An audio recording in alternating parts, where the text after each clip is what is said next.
Let me get our chat up.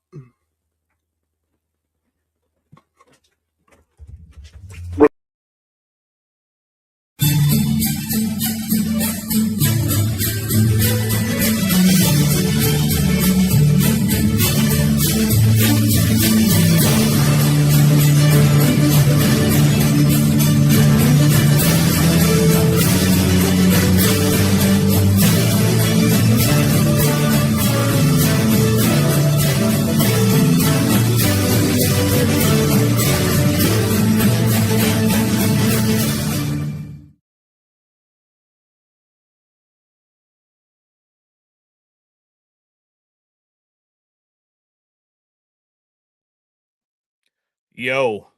What is going on? So It is Monday. yeah, and I am still tired, even though I didn't go to a mini this weekend. But I did all kinds of fun stuff. Like what?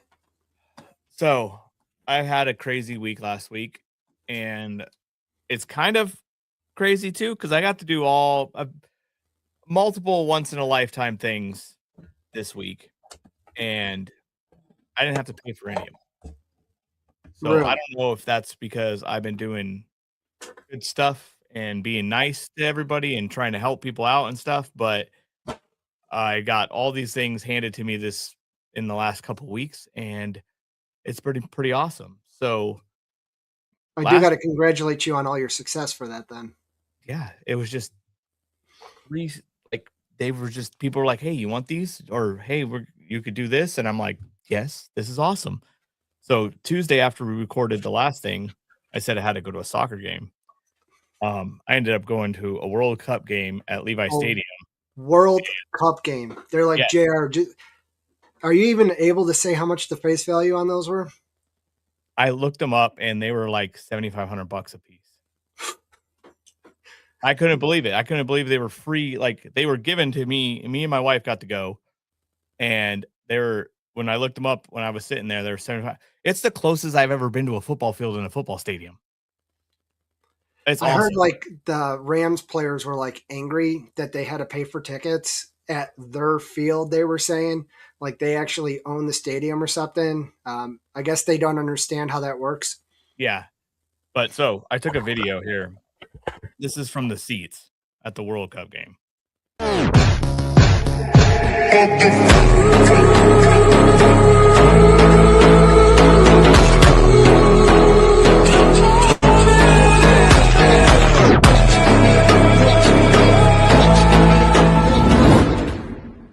So like it was the closest I've ever been to a football field. Soccer's not really my thing, but it was pretty cool watching like how like into it these people were that were coming from Yeah. other countries. It was awesome. And apparently like they're like absolutely amazed at like America. Like they're like, oh, America's not like horrible like we heard, but like they're going to Walmarts, they're going to the malls, they're some have experienced Bucky's for the first time and Beaver Nuts and how clean the Well, bathrooms we don't are. have Bucky's here, so Oh, well, they do have them like, you know, in the good yeah. parts of the country. Oh yeah, where they play. So we did that Tuesday night, which I thought that was freaking awesome. Um, we didn't get because the game was at like 9 o'clock at night, Okay. so I didn't get home till like midnight on that one. But luckily, my kids stayed over at my parents' house because it's summer. But that was cool. Did you have a parking pass or how bad was that?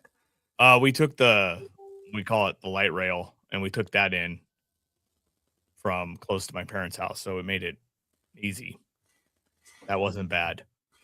And we left a little bit early because one team was like it was 2-1, so we were like, and it's nobody not want to offend anybody, but it's just soccer, and it's not really my thing. So, but it was cool. It was really cool to go to, and then, Friday morning I got on an airplane to do something I'm really into, Which and is what? we got to go to the NASCAR race in San What? Diego on the Air Force Base, which that was pretty cool. And I made a quick like video of like the first day there. It was my son was losing his mind because not only did we get to go to this race, but the car that we sponsored in the past Okay. gave us pit passes.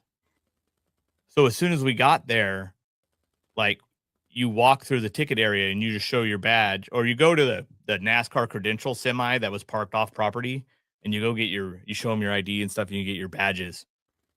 And thought he was so cool. He had this badge that said garage and pit road, right? And he was loving it.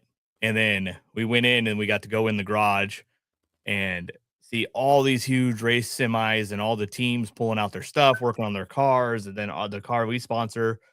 And there was a very funny thing on there. But let me show you the video of like when we got there. Well, it's not a video, it's just a bunch of pictures my wife took and I put it in, I don't know, but CapCut. So here's when we got there and everything we did the first day. Yeah, man, check out this dope shit. Get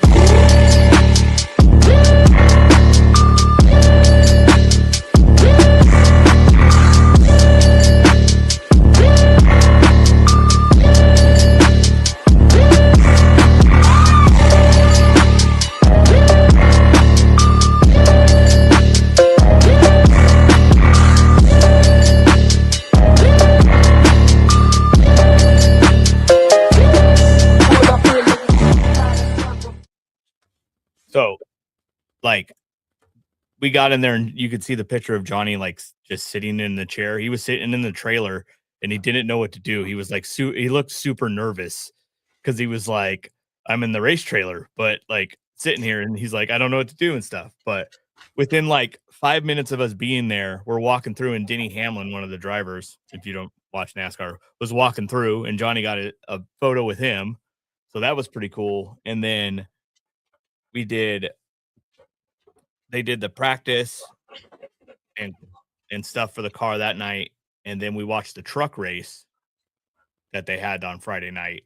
So we got the radios from the team, and we could hear like what the pit crew heard and like the spotters and stuff, which I thought that was pretty cool for the truck race.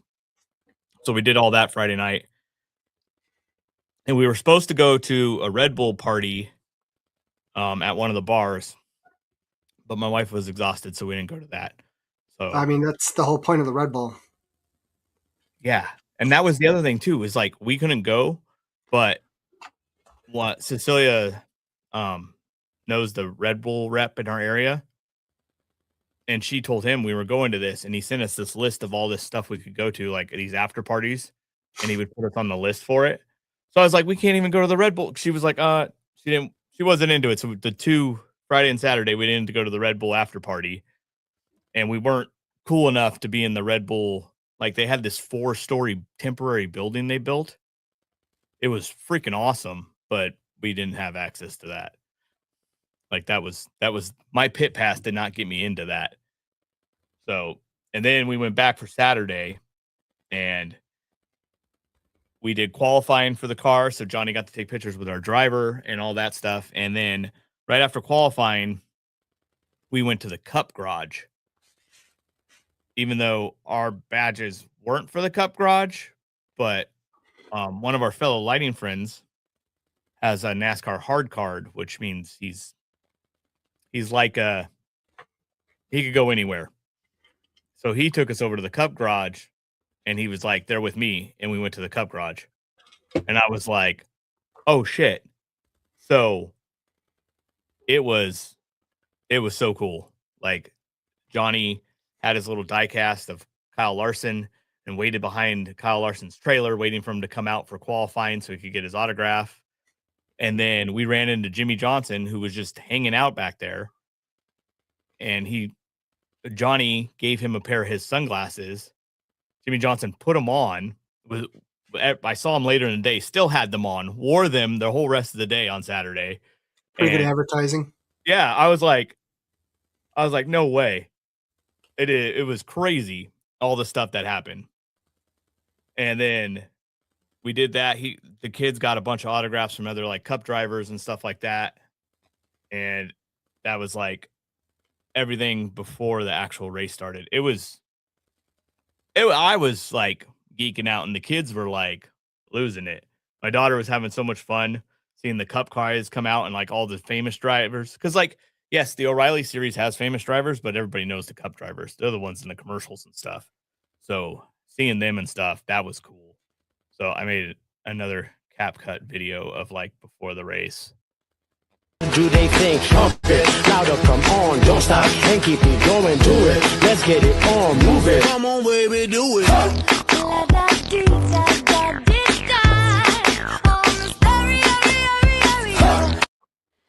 Why are you dancing? I don't know the rules. Yeah. So like I mean, you can see it Jimmy is Johnson Black Eyed with Johnny's Peas. glasses on, and that was pretty cool. And then the other thing on the car, which you'll see in the next video, they put Mustache Man Jenga on it. Are you allowed to do that? Just put your own stickers on cars? Well, so we have the sponsorship for the Johnny 5 on the car, and Okay. Mattos on the car, and we've done that for a while now. So when we showed up to the race, they had the Mustache Jenga sticker on there, which I thought that was hilarious. And it wasn't supposed to stay on for the race. It was supposed to be just for when we got there, but nobody took it off. So during the race, it had that sticker on there. That racer wins the race and gets disqualified for having the wrong sticker on the car. Made it more can have anything aerodynamic. as long as it's not, I guess, bad stuff. But so the next video though was probably the coolest thing I've ever done in my life. We got to be on the starting grid for the national anthem, which you were on an Air Force base. So the Navy SEALs parachuted out of the sky with American flags.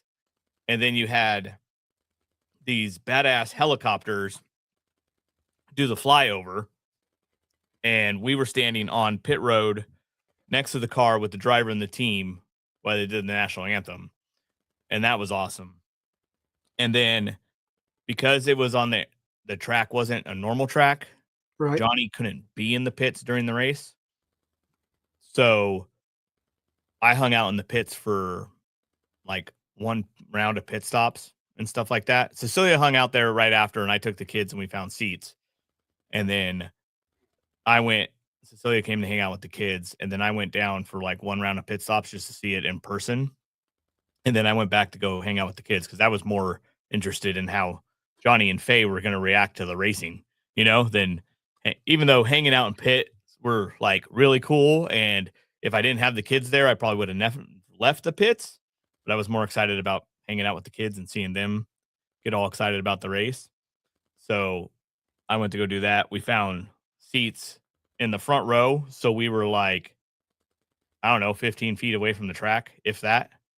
And the cars would go by, and it was just super fun.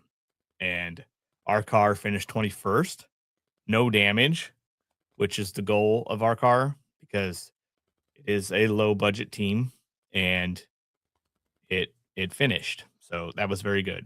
And it's currently, this is another mind blowing thing. That car is currently about 100, 200 yards away from my house right now at my friend's shop because we're helping them prep it to go to Sonoma next weekend. So it's inside of a shop, and I'm going to be hanging out over there part of tomorrow and helping them work on the car and stuff and getting it ready for going to Sonoma, which I would have had the same experience at Sonoma, but I'm going to the Texas Mini. So I'm going to miss the race close by, but it was pretty awesome. So I got the video of that. And that wasn't even the end of my weekend after all that, too. It's crazy. Oh, wait, there's more. Yeah.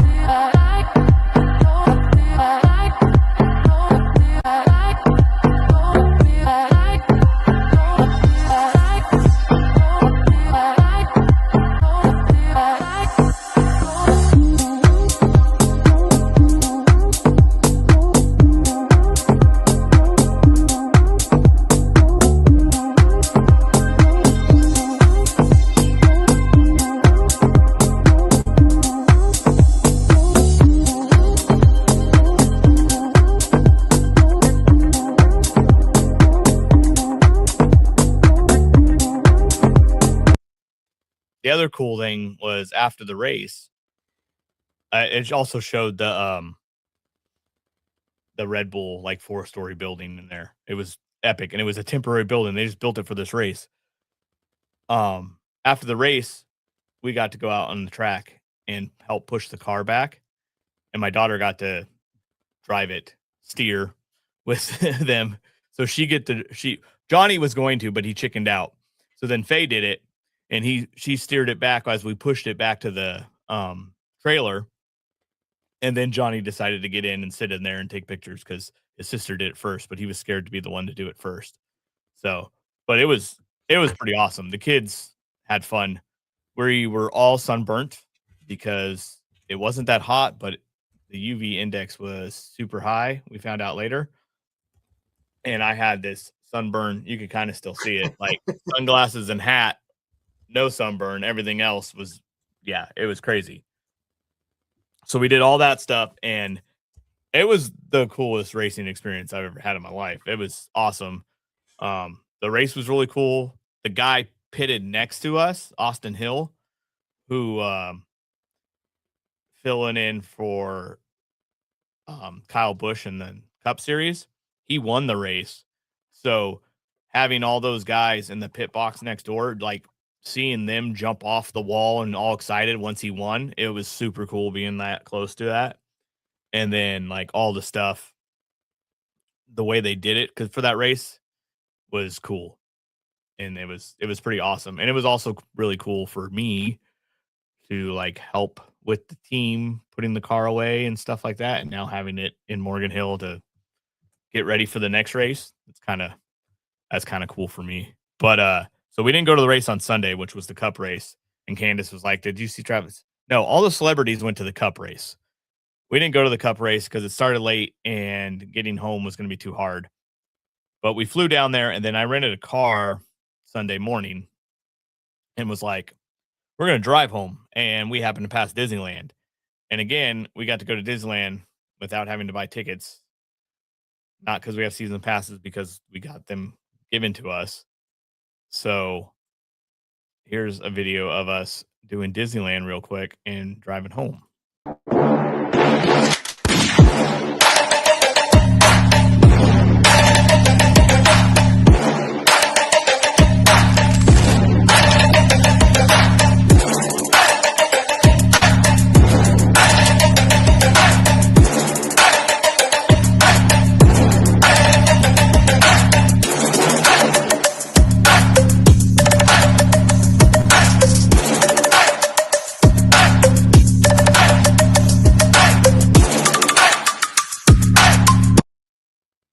So we did 5 rides in 3.5 hours.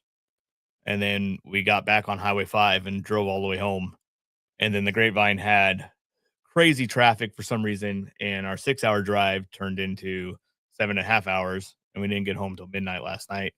So I returned the rental car this morning and then came to the shop. So I'm a little tired, but that was everything we did this weekend. I was blown away all the shit I got to do with, like, I don't know. I guess I'm doing good things and people appreciate that, and I'm getting free stuff. Or it's pretty awesome, the experiences lately. So I mean, it's been pretty cool. a lot of this started after Mustache Man Jenga went Yes, worldwide. that's it. That's what we've made something. So I think we should. Our guests are all here now, I think. Well, aren't we going Rest to talk of about them? my week? Oh, did you do anything? You said you weren't going to.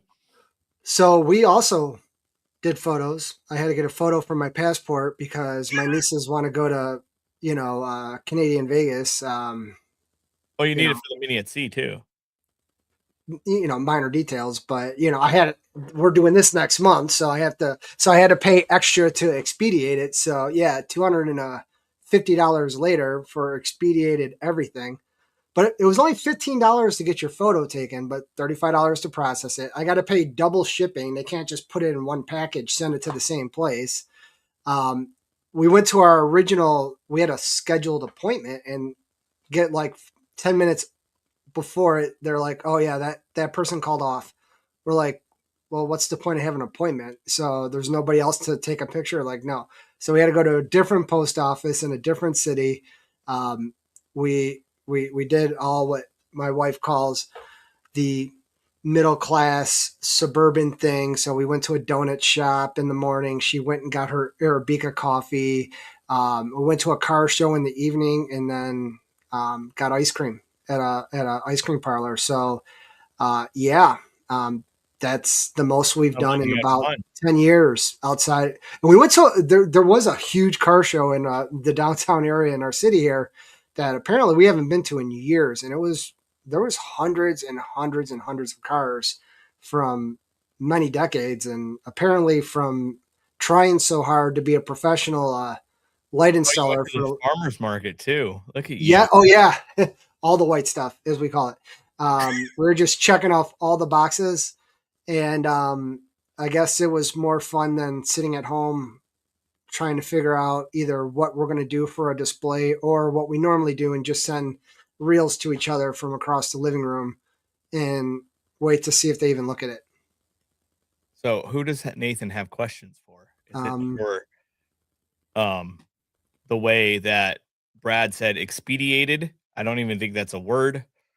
Or what's your questions, Nathan? I mean, there's Expedia.com. It's not expedited. Expedited? Yeah, there you go.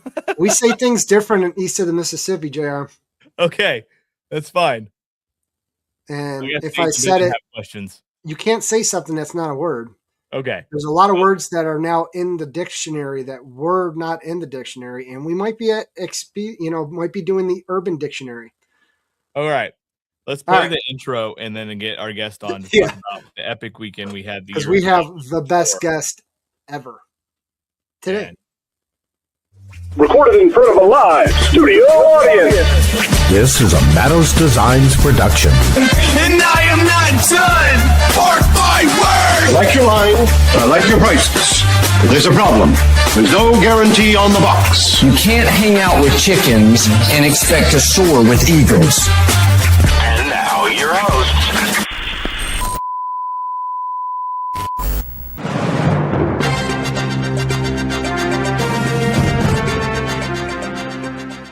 In a shocking development, Brian has officially abandoned the grueling world of professional trying to pursue a life of arguing with fish and crashing remote-controlled cars. While JR mourns this devastating loss, Matos Designs Productions Management assures us there is a new hope in the form of Brad. Because if you combine Brad's professionalism with JR's raw ability to just try his best, you almost get one whole Brian.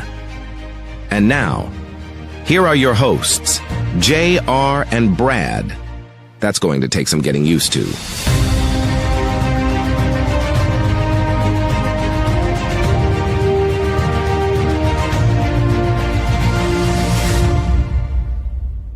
Oh, we can handle it. We're professionals. oh, look. And I screwed something up. Look at that. I think you got to do this side by side. Yeah, oh, there it is. There it is. I try to do it easy, and I screw it up. It happens. So we got Jeff and Chris with us because Edwin's got to work. So is Chris just a Coro? I didn't know if that was. I thought it was frozen the whole time. I thought it was a photo of him just chilling. I didn't know if it was Coro Chris or what we had. Yeah. No, we're doing it live, right? Though. Yes, but you weren't. You like weren't blinking. You weren't moving. Didn't. Yeah, you'll have that. I was just waiting. I put up the new picture that was just shared of our mini. So yes, it was such an awesome event. JR's now came into town for 2 years. He literally the only way he could top that was going to a World Cup game and a NASCAR event and Disneyland. Yeah, that's the only way he could try to overcome his weekend in Wadsworth, Ohio. Hey, you guys did it again. The Ohio Mini was freaking awesome. And something I've noticed already is that Brad has already changed his outfit. Yeah, that was a theme of the Ohio Mini. He's sticking with it. I at the mini, he changed what 5 times At on least. Saturday. At least. At least 5 times. And that's only because I was literally handed 3 shirts when I walked in. And then JR gave me a shirt, and like the guys are like, "You're not going to put your staff shirt on?" I'm like, "Well, I'll put my staff shirt on." And then JR throws me a shirt, and I felt compelled to put that shirt on. And then, but I wasn't going to change until somebody's like, "What? Every time I see you, you're wearing a different shirt." So I said, "Okay." Yeah, I think Edwin was trying to get free product. Yes. On Friday, Edwin was wearing Matto's gear from head to toe. I think he was trying to get free product. Yeah. Did he have the whole sweatsuit and everything? He had the cap, the shirt, I think maybe a running pant. Hey, look, all vendors out there, I will literally, I have no problem. I'm just like NASCAR. I'll do the sleeves. I'll do the hat, whatever. So gentlemen, so we have half of the full committee here. So the 2 people missing is Edwin and Brian Schuster. And Edwin is literally working 24/7. If anybody was like, "Hey, I didn't hear this," or "I didn't, get an email back," it's because like Edwin literally has like 12 jobs. He does work with his church. He does, video shoots and photo shoots. And apparently he now is, modeling, JR or Johnny 5 custom, designs from Mattos Designs. And but gentlemen, would you mind introducing yourselves for people out there who may not know who you are? And that is the real Chris, by the way, not a Coral Chris. But yeah, tell us about yourself, a little bit about your backgrounds, and yeah. Go ahead, Chris. No, please, age before beauty. I'm Jeff Garvis. I'm one of the 4 to 5 guys that started putting on the Ohio Lighting Mini. I think we're definitely in our 3rd year. We started in the basement of a city hall, moved into a hotel last year, and moved to a new hotel this year, or at least a banquet center with 2 hotels next to it. And I have a small light show, somewhere around 20,000 lights. Actually lost count. Quick counting. I'm in Northeast Ohio, halfway between Cleveland and Akron, and loving the hobby, and still rocking a Sasquatch tree. Oh, thank you. The venue you guys picked was awesome. Thank you. It was the most perfect place I've been, because you had the place to have the mini. You had 2 hotels in the same parking lot on either side of it. And inside the place that had the mini had a fancy steakhouse, a wine bar, like a bar restaurant with an outdoor patio that had live music, all in that same place. Like you could do everything. And the bar restaurant opened early, and they had brunch. Yeah. Which I had on Sunday. So it was perfect. And we closed that bar Friday and Saturday night. Yeah, we did. We took a lot of feedback specifically from you, JR, after last year's event, of all the things that you liked about last year's venue. And I think most of us would have loved to have gone back to last year's venue, but they wanted more money. Yeah. There were some complications. And we started going out on a scavenger hunt, trying to find a facility that would work. And that one thing that you said that I think resonated with me, at least, is you really appreciated having that ability to walk from your hotel room right into the venue. And when we found that location in Wadsworth, I think we've been waiting since last fall to show you that bar, because we knew you'd probably love it. Oh, it was perfect. Do you remember when I texted you, JR, from that bar? Yes. We were eating dinner inside. Yeah.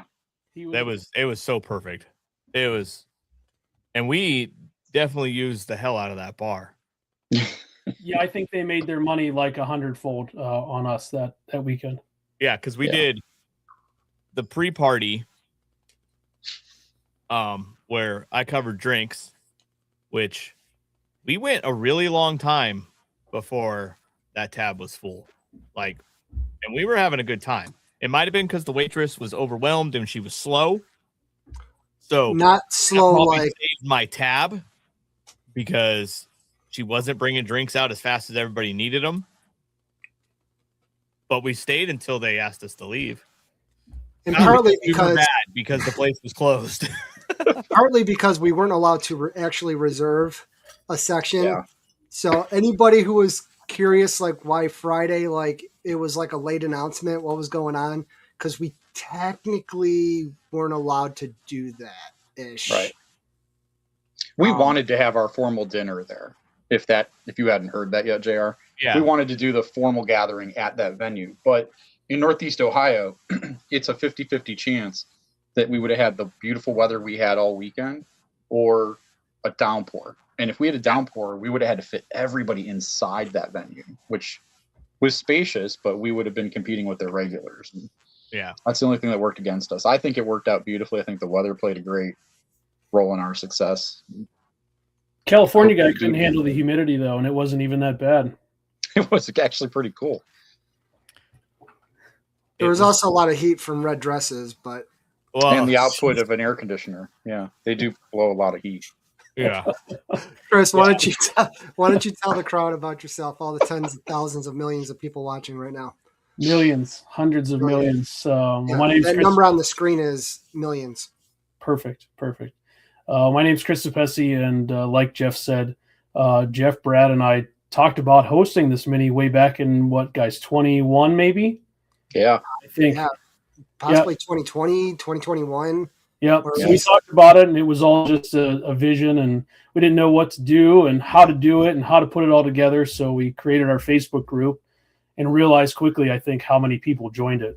And that grew. I don't even know where we are now, but well into the hundreds of people in that group, and realized that we could definitely do this. And we just needed that missing piece, and that was Edwin Schuster. He was definitely the guy to get it kicked off and brought the group together, and he really does a lot of the work for us. So even though he's not here, we appreciate him. He can watch this after the fact and realize how much we appreciate all the work that he does, because without him, it would be a lot for the three of us to handle, because he is the mastermind behind all of it. Oh, yeah. He's really the one that pushed us off the ledge, right? We kept talking about doing it, and then he finally said, I want to do it. Yeah. I just get a message from Jeff one day. He's like, so Edwin just decided to do his own event. And I'm like, all right, I guess that's what we're doing. And I just start messaging vendors and possible speakers. And it's like, okay, we're doing this now. So that's sort of like if you're out with your friends and then all of a sudden, like somebody just goes on a side quest and we're all right, let's do it. Well, Edwin's the reason I went the first year, because he started making posts about me catching airplanes and AI video, like cartoons of me. So I was like, oh shit, maybe I should go. I remember you saying that all you needed was a cot, and we were literally looking for like one of those camping or military cots. We were going to put it in the corner of a room. It worked though. It did. And I'm glad I went last year, and I'm super glad I went this year, because it was awesome. Yeah, and there's a lot more than was mentioned. All the wives put in a lot of work. Jeff's wife, Lori, I believe, actually, she originally found that place, correct? She found the venue because I kept telling her we were just frustrated, and we thought we were going to have to bite the bullet and go back to last year's venue. And I think within 20 minutes, she found that place and said, have you looked here? And placed a couple of phone calls last fall, and were blown away by how welcoming they were and how much they've worked with us. And I think, there's a really interesting stat that came out of our survey that I think is really telling. We enticed people to fill out our survey by giving away that 3D printer, and that caused us to get a ton of feedback, right? Let's say there were 105 responses. I really don't remember the number. 104 of them told us to go back to that venue next year. And the person who said not to was, I don't remember what their reasoning was, but they did. There was one no out of that, and I think that's really telling that it worked. The crowd liked it. There were very few reasons not to go back, and the staff working there with them is amazing. So I'd none be of shocked us, if we aren't back there next summer. None of us put a mini on before we did the event 3 years ago. We just kind of went by what we seen at other events we went to. Yep. That's it. Yeah. And how it was. By then, I think the only minis I'd been to were one of the original Ohio minis back when they were in Central Ohio back in 2019. I'd been to Michigan, and I think that's it. I might have been to an expo by then, but that was it. So like you said, we were putting it on, based on what we had seen. And we really did not expect more than 30 or 40 people we thought the place we got originally was going to be way too big. And, yeah, for sure. I never expected it to get to, what we go, guys, to 85 or 90 year one? Yeah, somewhere in the 80s. And it was, I found out after the fact from the guys that run the HVAC there that when you get over 75, it's just not going to keep up. And near the end of the day that year, it was uncomfortable. Yeah, for sure. And then, we realized we needed the bigger place. And where were we at last year? 120, 130? 140-ish, I think. 140, okay. Yeah, and this year was a new record. I don't know the actual final number. I know it was definitely over 150. How much over 150? I don't know yet. Yeah, I heard it was pushing 500, but you know. Well, they all came to see JR. They saw Matos was coming. They knew he was flying in, and he was bringing his new Coro line, and they showed up. Yeah. Which I was very impressed because I go to a lot of minis, and a lot of there's a lot of meeting people and stuff like that. But I sold those Coro things within the first hour. All of them, they were done, and all the pixels I brought, everything was gone. Yeah, that one guy posted a photo of my booth so much, I could go talk to people in between classes, but everything sold super quick, so it was awesome. Yeah, that guy showed us a picture of his trunk, and it was full of Evos, the whole trunk. I don't know who it was. Was that Dale? I don't know. No, I don't remember. Dale. Did one guy buy every Evo? Huh? Did one single person buy every single Evo you had? Almost. The first person that came bought 16 bags, and then the next guy bought the rest of the case. Oh, wow. Yeah, which was New shirt. 3. Start tallying. I want to say it was almost 60 bags that the next guy bought. There you go. That's and I thought, I'll bring one case. That should get enough, for everybody to get what they want, right? Nope. Yep. Somebody needed a lot of them. So it was good. It was so much fun. Let's count how many people are in the picture real quick. Let's talk about Friday night. I wasn't prepared for the shirt rotations. I was not either. I can maybe do the hat rotation, but that's it. No. I might have a hoodie over here. So Friday night, where JR was gracious enough and truly that was real awesome. Everybody got wristbands that showed up that was registered, and then that allowed them to drink with the peasants. And then some people got VIP bracelets that apparently allowed shots. I was not told that until closing. That's time. what those meant. There was apparently you were not told that. I couldn't give that responsibility to everybody. Yeah, and then I regretted the second night giving that responsibility to Robert from PPD. Well, he knew you had to work Saturday morning, Brad. He didn't. Well, no. I mean, they gave me one, so I just didn't know what you just didn't know what kind of access you had with it and stuff like that. So yeah, Mike gave me one of the other committee members, subcommittees. Everybody drank. We all ate. I got scared for a minute because the lady was using the same tab for everybody's food. Oh boy! But then she figured it all out, and then by the end of the night, everybody paid for their drinks. I mean, all their food, and there was just a drink. So I was terrified for a second that she was gonna mess it all up, and I got the whole tab, which I was like, all right, it's okay. You sold a lot of Evos; it would have been fine. Yeah. He didn't know that yet, though. That was only Friday. That's true. He didn't know yet. Yeah, I didn't know what was going to happen. So that just shows you bet on yourself, people. Yeah. It's a mix of Friday and Saturday night, but our good friend Brian Michael made a video. He did joke about this. Our bar activity, and I asked him if we could use it, and he said yes, it's fine. So here we go with our bar activities. And we had some sunshine. And the red dress is in this. Oh, I know.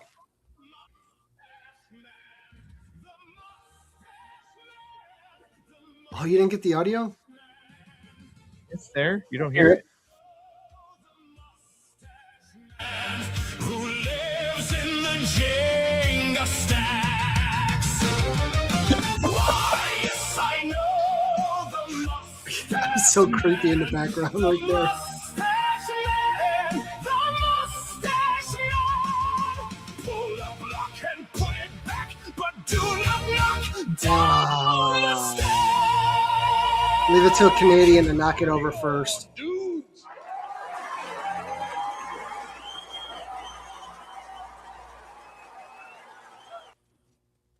For all you under 40 people, that's Bill and Ted's Excellent Adventure. At the end there. I appreciate that. I needed to know that. That's just because at your age, Dave, you forget everything. Yeah, exactly. So it was a great lot time. of fun there. Obviously, that Jenga is what's gotten JR all these tickets all over the world. Yeah. The revolutionary.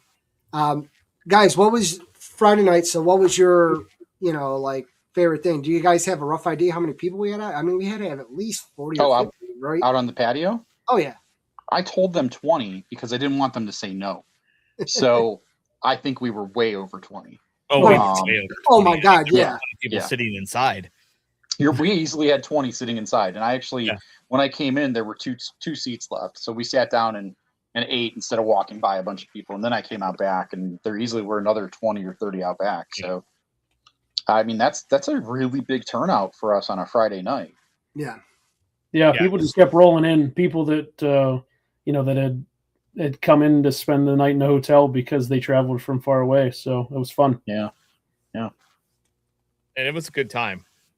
We stayed there till it closed. A few of us. Nice. I think JR had the most fun, though. I really do. I don't know. Robert might have had more fun than me. But we stayed there till it closed, and then the waitress at the end was a different one. I was like, hey, do you guys have any Red Bulls? Because I was like, I want a Red Bull for a morning. It's already super late, and the time change and everything. And I gave her like $40, and I was like, can you get us some Red Bulls? I guess she took off and went to the store. No way. And bought all the Red Bulls she could with the $40. Then I had this whole bag full of Red Bulls she brought back to us. I didn't realize she went to the store until the next day. Yeah. Right? I thought she went and cleared out the mini fridge for the bar. Right? So we had Red Bulls in the morning. But I almost forgot the most important part of this story at the bar on that night. So the whole staff started playing Jenga, like always happens. There was the girl that was sitting people at the table that was like she was running around with all the staff telling everybody how to play. And Brad was like, you should come back tomorrow night. We'll be here tomorrow. Right? Because she was so good at getting everybody involved. Right. And all of us look at Brad and be like, she's 15. Because we had a conversation. And Brad goes, she's in a bar. It's like she's not. She's working at the bar. She just walked to her car. And I was like, no, dude, she's 15. And as soon as I finised talking, I was like, no, dude, she's driving away. Lot, bye. As she rode by on her bicycle waving. It was like, I couldn't have timed it better. It was that story's going to last a number of years. I was like, so just 15. To clarify, it wasn't because I was trying to hit on her or anything like that. It was just like because she was getting everybody involved. Right. Like she was like, "Yo, you're playing managers, bartenders, servers, random people at the bar. Like you're coming to play." And I'm like, "Hell yeah!" Getting everybody involved, and the bars do love it because like literally people are staying longer. They're staying to see how high the Jenga gets.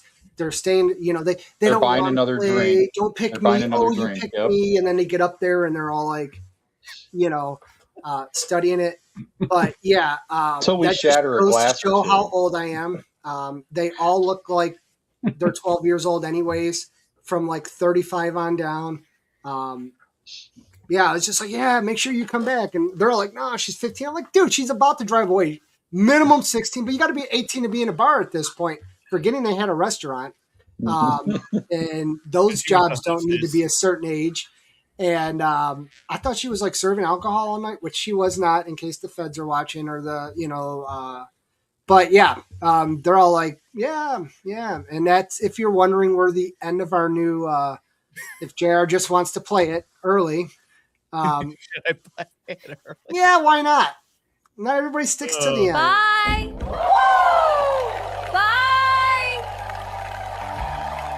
Bye. Oh my gosh. So Brad, I actually joked that if we actually made an AI video like that she should have the trophy in her hands as she's pedaling away. So the trophy was not broken yet. No. I'll tell you what, the food was pretty damn good. You know, it was really like good. bar food and stuff. Yeah. You did have that smell of the steakhouse going on, but I wasn't sure if I wanted to drop $100 a piece on a steak. Maybe that could be next year's sponsorship instead of wristbands for drinks. Steaks from Matos Designs. I like it. It's got a nice ring to it. We'll get the logo seared into each steak. That's it. We'll get JR. We'll buy you the cast iron for that. All right. You know what? Whoever pulls the mustache. It is for 5 people. For 5 people. You have to win the ticket for the 5 people. Oh man. All right. No, but it was fun. Friday night was awesome. That was a great Yeah. start. Yeah. Really, Derek. Everybody was for the most part, behaving themselves. So, little fun fact: JR mentioned how we closed it. Well, Brad was too cheap and too dumb to pay somebody to watch our dogs overnight and to get a room, so we drove back. So we're going out to the car, and Just thinking about your commute, I'm tired. the right lady now. in red was out at her car, and I'm waiting for Candace to come out because she can't just Irish goodbye. She has to give hugs to everybody, just spread all the COVID all over the place, whatever. And the red dress girl who JR gave a wristband to get some drinks at the end. She did not have a wristband. I watched all the videos. She never had a She's wristband. like, how do you get drinks? You're like, here. No. And Candace is texting me. She's like, dude, she's ordering a bunch. She's like, her words, she's ordering a mad amount of drinks. And I'm like, I even said to JR, I said, hey, Candace says she's ordering a mad amount of shots, which turned out to be 3, by the way, for her and her 2 girlfriends. Apparently that's what mad amount is to our Hispanic friends. And so she was already lit. And then JR gives her like the wristband. And you did. You handed it. No, I showed her the wristband. I No. You wristband. handed it to her No. to get her to go away. Oh, maybe This I did. is how you Leave Truth me comes alone with the wristband. This is how you got her to go away from you. Yes, you know what? That And makes back sense to the now, bar. because I'm backed up into an air conditioning unit, Catching on fire. trying to talk to your wife, who's making eye contact with me, going, "Help me," and she's just laughing at me, and I had to take matters in my own hands because your wife was not coming to save the day. So she did save the day for me because the lady No, in red Bentley in the parking lot saved the day for you. Your Yes, wife is just going to laugh at the you. lady in red walked right up, got right up in there, and she's like, "Hey," I'm like, "Hi," and she's like, "Hey," and I look over for Candace, gave the, and she's like, "Hey," and I'm like, have a good one. I'm leaving now with my wife, so I will see you later. Deuces. And that's why I made sure I had my wedding ring, wedding ring on Saturday. That guy in the Bentley showed up and she went running to it. Yes. So it wasn't that you said deuces. A Bentley showed up and she went running to that. Oh, I could care less because, yeah. And then her friends took her home and then came back to the bar, which I thought was hilarious. Because she was... But then that was not the first night I saw that happen. So that must be an Ohio thing. People are like, "Oh, my friend's too drunk. I'm going to take him home, and then I'm coming back." Oh, yeah. Usually in California, you'd be like, "Oh, my friend's too drunk. Fuck, we're going home." Like, Well, that's you know? because we can get home and come back in a reasonable amount of time. It takes you like an hour and a half. Yeah, and maybe that's especially out there because it was somewhat in the boonies, but not actually too far from the boonies. It is, yeah. It is right by Wadsworth is a Medina. little bit of the boonies, yes. But Yeah, so Saturday, the same thing happened where people got taken home, and then their friends came back. So I was like, all right. Yeah. Was it the first night or the second night with the Scottish guy? I think that was the second night that we helped the Scottish guy home. And I was like, hey, man, I think somebody spiked your drink. Hard. That was the second night. Yeah, I was like, I think somebody spiked your drink. He's like, no, the match was on. I spiked my own drinks. Chris, I think we left too early. Oh, Brett, God, you missed. You did. You Oh, left too early both nights. Physics were broken on Saturday. I did see there was a waitress or a staff member that destroyed it with the first pull. Yeah. And then I ended up leaving like probably 3 pulls after that. I did not see how it got to what. I hope you have video of it. No, we met a warlock. Yeah. There was a warlock. No, but I don't think anybody got a good video. I thought I took a picture of it, but it was too dark to actually see what happened. But so there was a bartender there that was there Friday night and Saturday night, and she didn't want to play, but then she was always excited to go play, but she always was like, I don't want to play, right? So Saturday night, we made her go play. Like, sure. And she went and like just yanked the piece out all weird. Yep. And it got sideways. The whole thing. Like almost falling off. Yep. Right. And then this drunk dude came, like so drunk. Like I thought he was going to fall into Jenga. Right.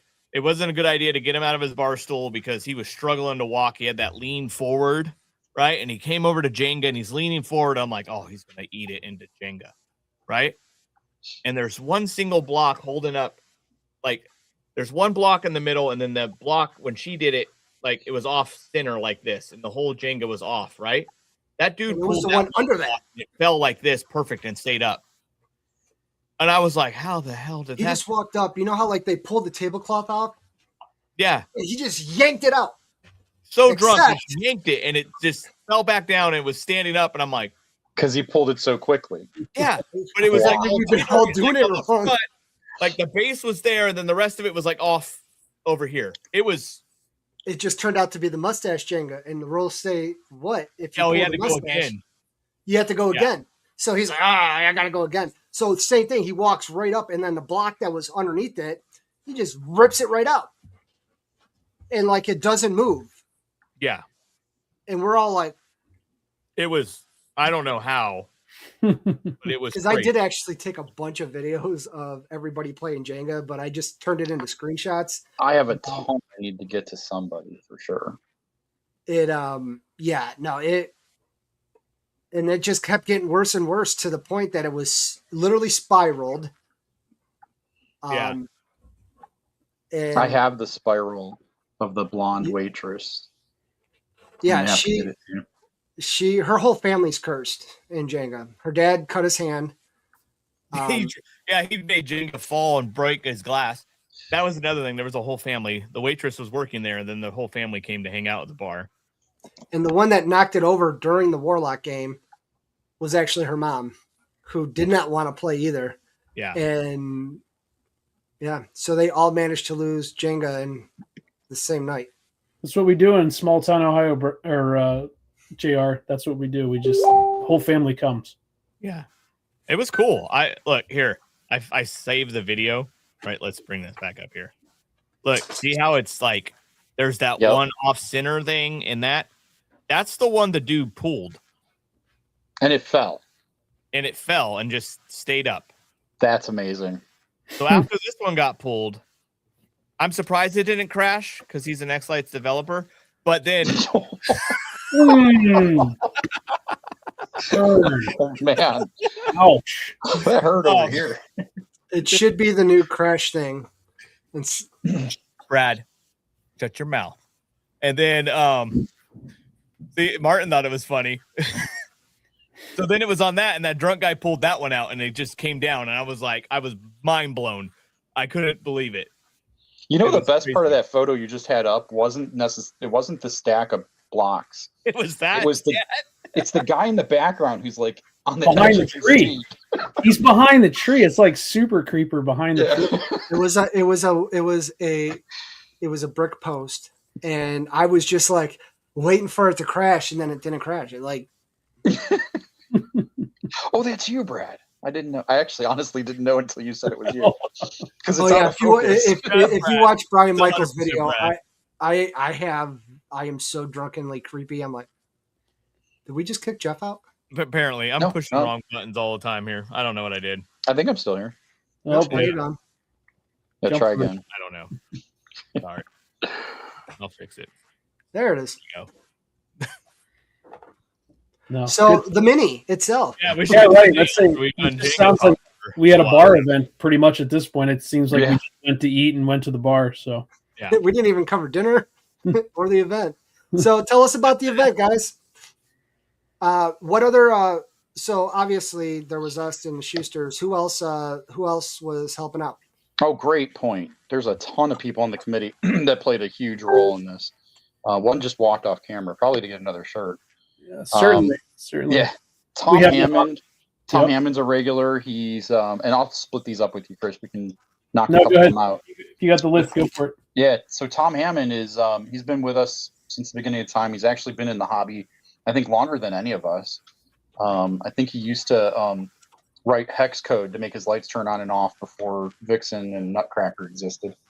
But Tom is actually really, really creative, and every year he comes up with, a lot of people that just attend our event aren't going to see this, but everybody that speaks, we give them a gift from the mini. So this year he gave a mug. Last year it was a tumbler with our logo on it. We give one of those to everybody that presents or teaches a class for us as a thank you. And this year he made these really amazing ornaments. Thank you. I'm glad you have one. I didn't have mine within reach. This is an acrylic ornament that he laser etched from the backside, and it has reflective foil in it. That every single participant got one of those in their goodie bag when they checked in, and Tom's just one of the people that make the mini special. I don't know. Pick someone, Chris.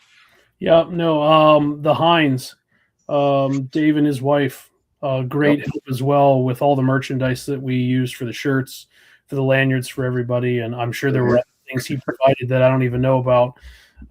But he was a big help this year as well as the setup. Friday, it took us all day. We were there from 9 a.m. until, I don't know, what time did we go eat? 5 p.m. So 5:30, 6 o'clock, yeah.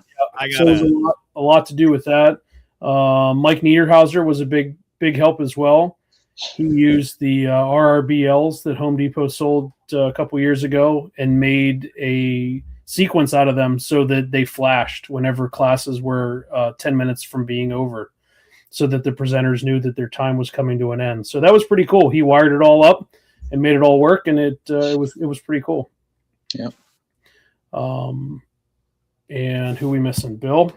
Connie and Bill. So Bill helps with setup and tear down. He's done it every year. He's taught 2 out of the 3 years, I think.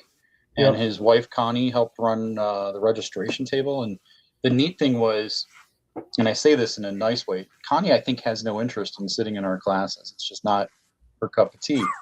But she always comes to the event with something to do, either like writing or painting or drawing or something.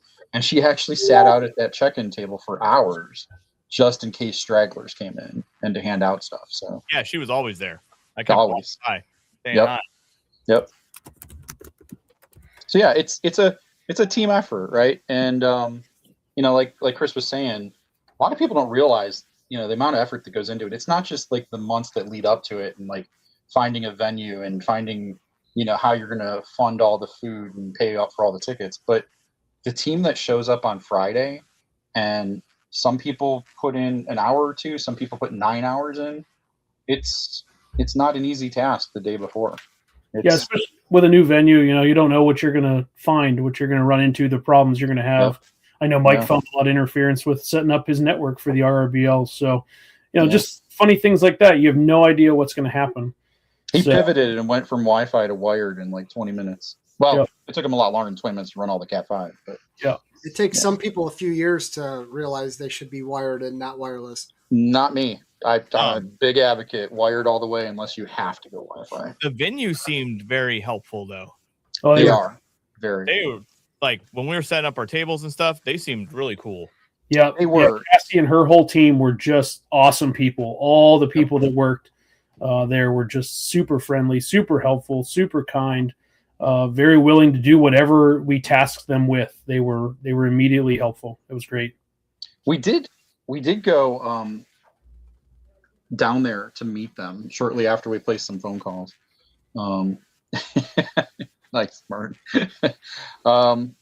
We went down there and we like met with her, and then that's the night that I think you got a phone call from Chris from the sports bar. And we learned that evening that we were just as eager to get in there and use that facility and have something like that available to us as Cassie was to book such an esoteric event as this at her venue, because I think their primary customer is wedding parties and baby showers, because and baby showers is happening Sunday morning. I saw that Sunday morning. Yeah. Yeah. It's funny. Sunday morning, I woke up, we went down to the hotel to get some breakfast and thought, we're just going to get some breakfast and go back upstairs and pack the room up. Little did I know there were 8 or 10 people still in the hotel trying to get out. I ended up talking to Mike Niederhauser. Ron Armstrong came down. Scott Hansen was there. Just some of the guys from the group out in New Jersey showed up, and Clyde and Rob came down. Like, it was just one after another. More people came down, and we had another social right there in the lobby of the hotel. What time was that at? You were eating breakfast over at the bar. It ran from, I'd say, 9 a.m. to 11 a.m. We had to check out. So like at 20 to 11, my wife goes, we got to run upstairs because we have to check out by 11. So we ended up leaving right around 11:10. When I got off the highway at my house, you messaged and said you were having breakfast. Had I known you were still here, I would have hung out. Well, see, I didn't see any of those people at the hotel because I slept until I had to leave the room. Yeah. So I left the room right at 11 and then went to go eat. That makes sense. Yeah. We got to plan that better. We got to plan Sunday morning better. Yeah. Because most of those guys didn't have flights till 6 or 8 o'clock at night. Yeah. Yeah, I mean, you can have a 3-day event at the rate we're going with the number of people that are showing up and hanging out. It was fun. There was a lot of stuff going on that weekend. The Guardians were in town. Castle Noel, which honestly was not that far, so that might be something we could try to look at next year, because Medina is not that far from Wadsworth. Yep. It just seems a million miles away from where I live, but comparing it to where like my work is or where we were our first year, it was like, okay, I guess it's not, Now, I don't think the mini needs to be 3 days, but if Thank it you. had things to go with it. Well, yeah, that's what I was talking about. Yeah. Like it's single day mini, but there's other activities, because to have them do 3 days of mini stuff would just be it's crazy. The only 3-day minis that I know of, Wisconsin's doing it next year with Frozen, and North Texas has kind of basically been doing it for the last couple of years, and that is coming up here in a couple of weeks. You can't go because they sold out. What is? North Texas. That's next weekend. I'm going. Well, I mean, you can go. Yeah, but nobody else they can already go. sold out. Yeah.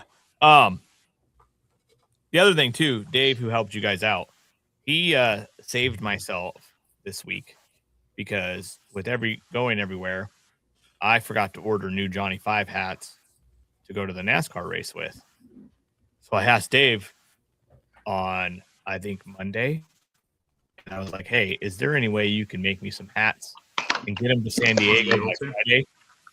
And Friday, when I showed up in San Diego, I had a whole box of hats. It was perfect. So we all had hats to wear to the race, because I dropped the ball in that, and he saved myself. I got to tell you a little story about Dave. Ever since he's gotten involved, because last year he was a participant, right? And he answered the call to, does anybody in this room want to volunteer next year? And from the get-go, got involved and just started throwing out ideas. Like, he was that new guy that can think of everything and anything you might want. And one of the things he offered, because of what he does, and I don't know how well this will come out on camera, is our lanyards. Oh yeah, those were cool. There our name on them, right? And that kind of to me is like you've arrived when your lanyard is your own event name. Yeah. Yeah. David, and David, if nobody, got the 3D printer.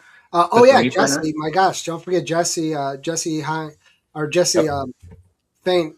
He couldn't make it this year. The last 2 years, he helped us with the projectors and everything.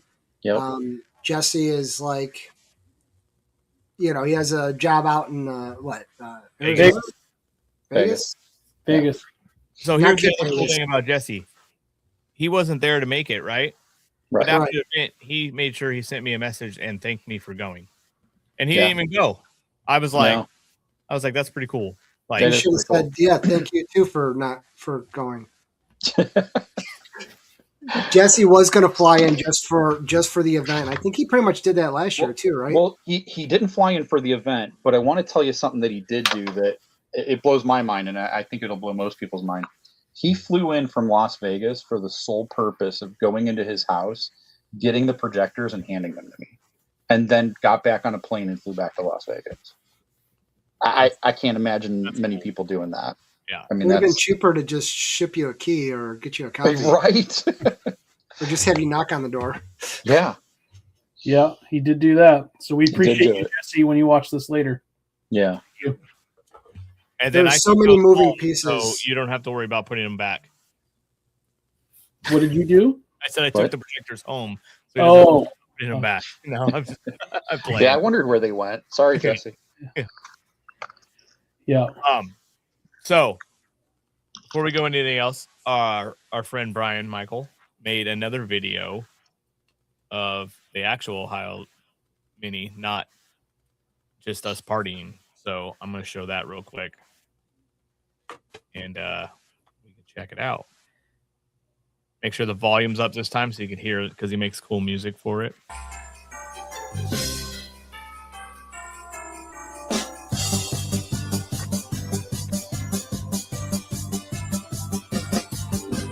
Merry Christmas, Ohio. Time to give. Merry Christmas, Ohio. A time for love. Merry Christmas, Ohio. A time to share. Merry Christmas and a happy New Year.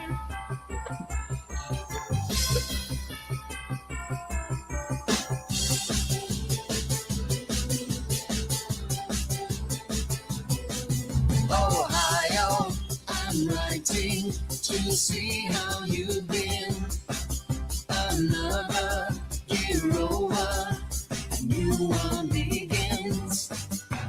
Now it's time for Christmas, sharing peace and love. Santa's sleigh bells ring from above. Merry Christmas, Ohio, a time to give. Merry Christmas, Ohio, a time for love. Brian loves making AI generated songs. A time to share. Merry Christmas and a happy New Year. Though we might be able to get somebody to sequence that for next year. Do a Oh no. X-Lite/LOR around Ohio. Ohio, I'm ending my letter to you. Take That was care Tom. and be festive. I'll visit you soon. Now it's time for Christmas, tinsel trees and wine. Santa's sleigh bells sing through the night. Merry Christmas, Ohio, the time to give. Merry Christmas, Ohio, a time for love. Merry Christmas, Ohio, a time to share. Merry Christmas and a happy New Year. Merry Christmas, Ohio, a time to give. Kind of crazy how you tie it to your new Mato's singing and props. Nobody can hear you for that. Merry Christmas, Ohio, a I never realized people played cards. Yeah, there's literally all those games there. They're doing like some kind of war / like Dungeons and Dragons.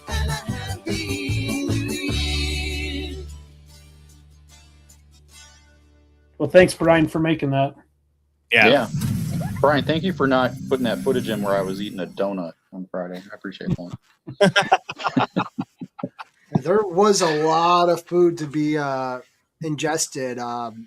You guys want to talk about possibly some of the sponsors or food vendors that we had there? Well, Matt S. Designs, you saw it all over that that table there. Yeah, I did. Jared was kind enough to sponsor lunch, and he was a little upset with us though about the cake.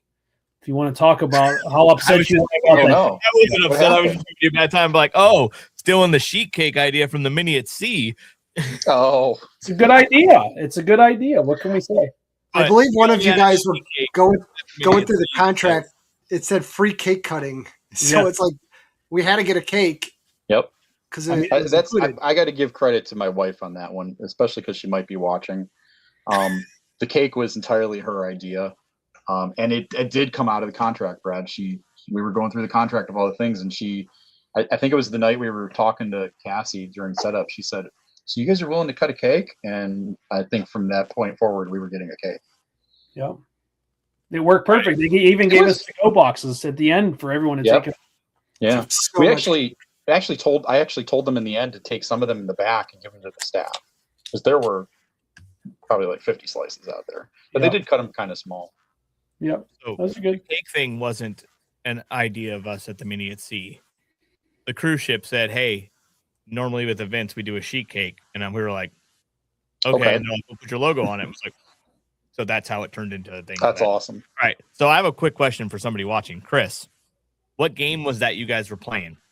Because it was over my head. Yeah, I saw it. I saw somebody name it on Facebook, but I don't remember it.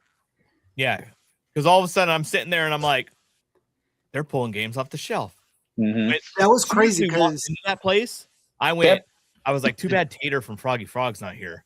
Did you walk into the main restaurant at all, JR? No. So you might want to look on their website. They have a wall of board games, and it's kind of like that old.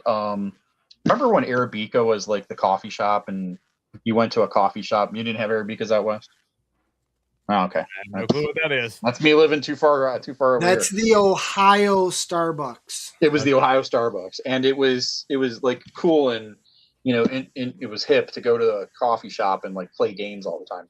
Well, if you walk into the restaurant area of that Great Oaks Tavern, there's probably 150 to 200 board games, and typically they make you pay to pull one out and play. I don't know if they did for those folks at the mini.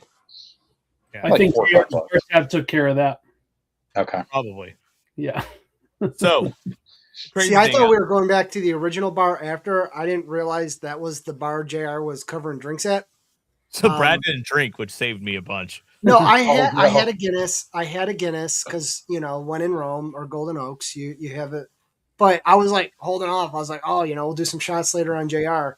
And turns out it was Rob. But Uh-oh. I hope that didn't come out. What? I bumped a button and some audio started playing on my computer, and I hope you guys didn't hear it. No, It was related to a sequence we were going what to do. video you playing audio from over there, Jeff? It automatically played that sequence I was showing at the mini. It kind of caught me off guard. Yeah, that place was cool. As soon as I saw the game, though, I was like, oh, we need to get, if it's going to be here next year, we need to get Tater from Froggy Frogs to come. He's from Ohio. And because every Christmas Expo, wherever hotel we're staying at, he finds a way to find a room or an area we could play a game that he brings. I've played the weirdest board games I've ever had in my life with him. And one night, it was pretty funny. Me and Dan Culp ended up on the same team playing some crazy color game that we had no clue what to do, but it was fun. So he would have a blast at that place. Yeah, he would. He might know where that is. What I'm hoping is some year they open the bowling alley up and we can rent out the whole bowling alley that nobody saw behind the curtain. Yep. Somebody told me and I looked. Did they turn the lights on for you? They were kind of on the end, not the whole Okay. thing, just like where that storage room was. They were on We the would edge. love for them to fund getting that developed. Can you imagine if the mini was that whole bowling alley? Like that, not the mini, but the after party on Saturday night. Yeah, that we- would What are be you talking huge. about? So Oh, if you were to go out where the restrooms were, if you just came out of where we ate and you made a right turn, literally the restaurant is probably like 1/8 of the entire building. Everything else behind there is like a 14 or 20 lane bowling alley. And it used to be called the Great Oaks Lanes. And it fell into disrepair, and it's, economically they couldn't sustain it, or the previous owners couldn't sustain it. And it's funny because we were talking to Cassie, the lady that ran the venue where the banquet was, and when she used to be in high school living in Wadsworth, that used to be the hangout, was you went up to the lanes and you bowled. But if they can do the restoration of those lanes, that will become the party on Saturday night. It'll be huge. And they're going to build. They were talking to taking out like lanes number 1 and 2 on the far left and building an additional bar back there. So, yeah, there's lots of promise. It was a but cool place. It was a very cool place. and it was a 1 minute drive, so that was Yeah. the best part. Yep. Yeah. So after the mini, we went to this dinner, which that place was pretty good too. I liked the food there. Yeah. And I did drinks there again, and then That's where I made the some of mistake. us went back to the hotel bar, and some of us didn't, and some of us shouldn't have. So. But it was a good time. We played Mustache Man Jenga. There was a live band. They would not play a Christmas song, but no way. But they did play one off their iPad. It was like a Metallica cover band. It was so loud. They were Clyde really from good. TPD he's like, it's so loud. I'm like, he's like, get off my lawn. Turn it down. I definitely liked the music they were playing. I looked up at the other hotel that was on that side of the building, and I'm like, these rooms over here, they've got to be hearing that band all night. Oh my God, yeah.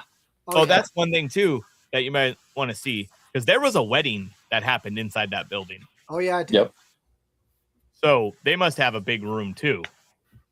Oh, that hotel actually does have a number of meeting rooms. I don't think they have a banquet center. I don't know if the wedding actually happened there.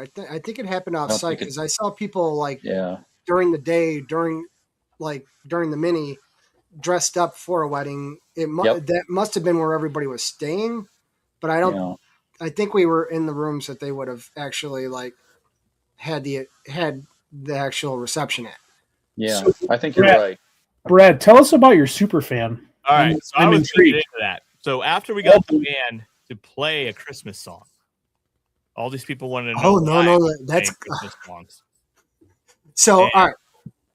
Before that, I pissed Candace off because I pulled the Jenga block at the other restaurant, and it should have fell, but it didn't. I saw and this. JR knew I was coming up to hand it to him, and at the last second, I handed it to Candace, my wife, and the way you win is the next person knocks it over. So I won by my wife angrily getting it knocked over, but I grabbed it. I grabbed it, put it back, and then she managed to knock it over completely again. And so she was already super angry at me before we went back for Superfan. But let's keep up with the we played band the Christmas and song, Brew and then we Band. told them why we're playing the Christmas song, and then everybody starts showing them videos and stuff, and then somebody asked them if they knew what the Great Christmas Fight was, and she was like, "Yes, I love that show." And so Brad goes to the car and gets his trophy. Because people are like, oh, yeah, these are all like great people. Like that guy was on the light fight, but he didn't win. And that guy was on the light fight and he won. And she's like, no, you didn't. No, you didn't. And at this point, I should not have been carrying anything or walking much. No, but he went and got the trophy. Mm-hmm. For the first time in Brad's life. The band was there. The band was done. They were sitting at the bar. The girls were all hanging out with the people from the band. They had some groupies. I saw something I never thought I would see in my life. All the girls went to the dude with the light bulb trophy. Oh. I was like, what just happened? See, JR doesn't know how to how you can draw girls with a trophy like that because he doesn't have one. Right. But, Oh, ouch. So You I can- went and we have a carry. just end. Yeah, perfect. That's exactly what I would have done. So I go and I get it, and Candace ain't paying attention, and I set the bag down and I pull the trophy out, and she's like, "What the?"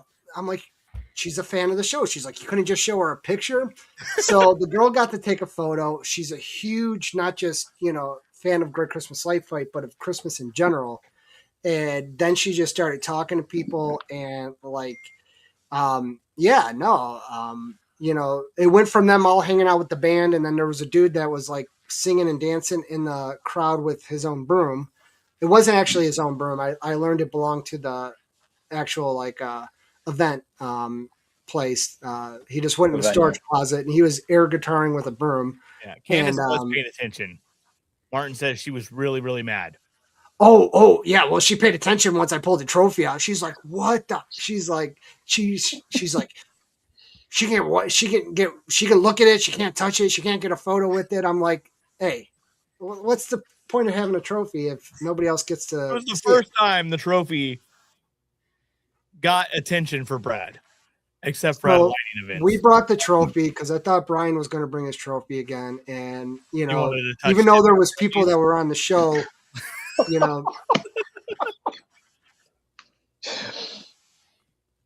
I heard that. I don't think they heard that. No, we're gonna let it be then. He has to rewatch it. But the good news is it actually did not get broke, unlike the photo that Rob sent me from PPD, who does a lot of stuff like how Brian Michael likes to make songs. Rob likes to do AI photos. That was a pretty impressive AI photo, and I'm pretty critical of AI. And Rob almost messed that up because you weren't looking at your phone and you started walking towards us. So then he called you. And then you just look at your phone, look at your phone. Screwed up. So I went over to you and I said, look, you don't want to walk over there yet. Look at your phone first so you could relax first. And Brian was with us. I don't know whose face was more like sad or terrified, if it was Brad or Brian, but both of them looked devastated. Oh, no. I knew it. Absolutely devastated. I played that off because I already seen Robert, Vescalali. Now I played it off. No, he looked like he was going to cry. Right? And then I was like, oh, it's over in there. Character.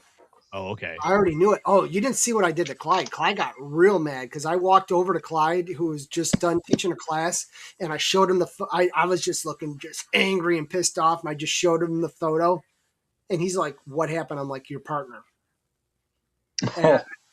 And Clyde was a little mad at me for a minute because he thought I was as serious as because I was acting as serious as can be. I'm like, "Yeah, your partner did that. Your partner did that. Your business partner did that to my trophy." And yeah. Anyways. But yeah, he was sad. He's trying to play it off that he was acting, but he looked like he was going to cry, and I thought that was hilarious. So I already knew it was not real because Robert sent it to me. If you had sent it to me, I might have believed it. That's where you guys made the mistake. See, you're too much of a comedian, and you pull these wild stunts so much that I just don't believe you up front. Like, I don't fall for it. No. I knew it wasn't broke, and if it was broke, what are you going to do about it? What are you going to do about it? I mean, there's really nothing you can do about it. Right. Figure out a way to remanufacture it or something. Yeah. I'm sure you could. It's a giant wine glass with the stem cut off of it. So besides Mados Designs and PPD, who else was hanging out with us? What other vendors did we have there? I mean, we have a million sponsors. Oh boy! My God, thank you everybody who helped put this event on. We had. I'm gonna miss somebody. We had Midwest Coro. We had Lightorama. We had Visionary Light Shows was there. Visionary. Yep. L Designs Plus was there. Yep. I know we mentioned PPD already. Yeah. Showstopper Michael came. Yes, that was really cool. Yeah, it was great to meet him. Far away. Brad's on shirt 9. I gotta thank Showstoppers. My booth was there because he's been at the last few minis I've been at. So he's been my transportation for me. He's also taken my stuff to Texas. So I Most really importantly, appreciate he it. brought Jenga. Yeah, he did. No, Jason Summers brought Jenga. Ah, No, wait, from RGB to go. no. I thought Stoff did. No, Stoffordgen brought Jenga this time. Jason Summers brought Jenga to Indiana Mini. I'm getting confused of all the Because there's so many of them. Yeah. Jenga travels. I heard a rumor that the bar is going to go out and buy their own Jenga after the They weekend. were telling me that at breakfast. Yeah. I was That they talking were to the bar doing manager. I'm Jenga. like, do you realize how much extra money this is? Because how many people are sticking around? Yep. Yep. Yeah, it was a good time. It was all fun and games until that guy broke his shot glass. Oh, no, it was fun and games after that. Was it after that? Because his wife had to come get him. Yeah. Oh. And he happened to be the father of the bartender The bartender who that messed it all up. horribly played earlier. Yes. Yes. It was pretty funny. Yeah. So I interrupted you guys. Who else? PPD. Oh, no. Right? Yeah. Visionary. Yeah. Said it. Mark and Robert came out. LOR. Oh yeah, Aubrey was there. Yep. Aubrey was there. Yep. L They do Designs. pixels. L Designs. Yep. RGB to go. Yep. And yeah, Jason Summers was there too. Well, and Wally's.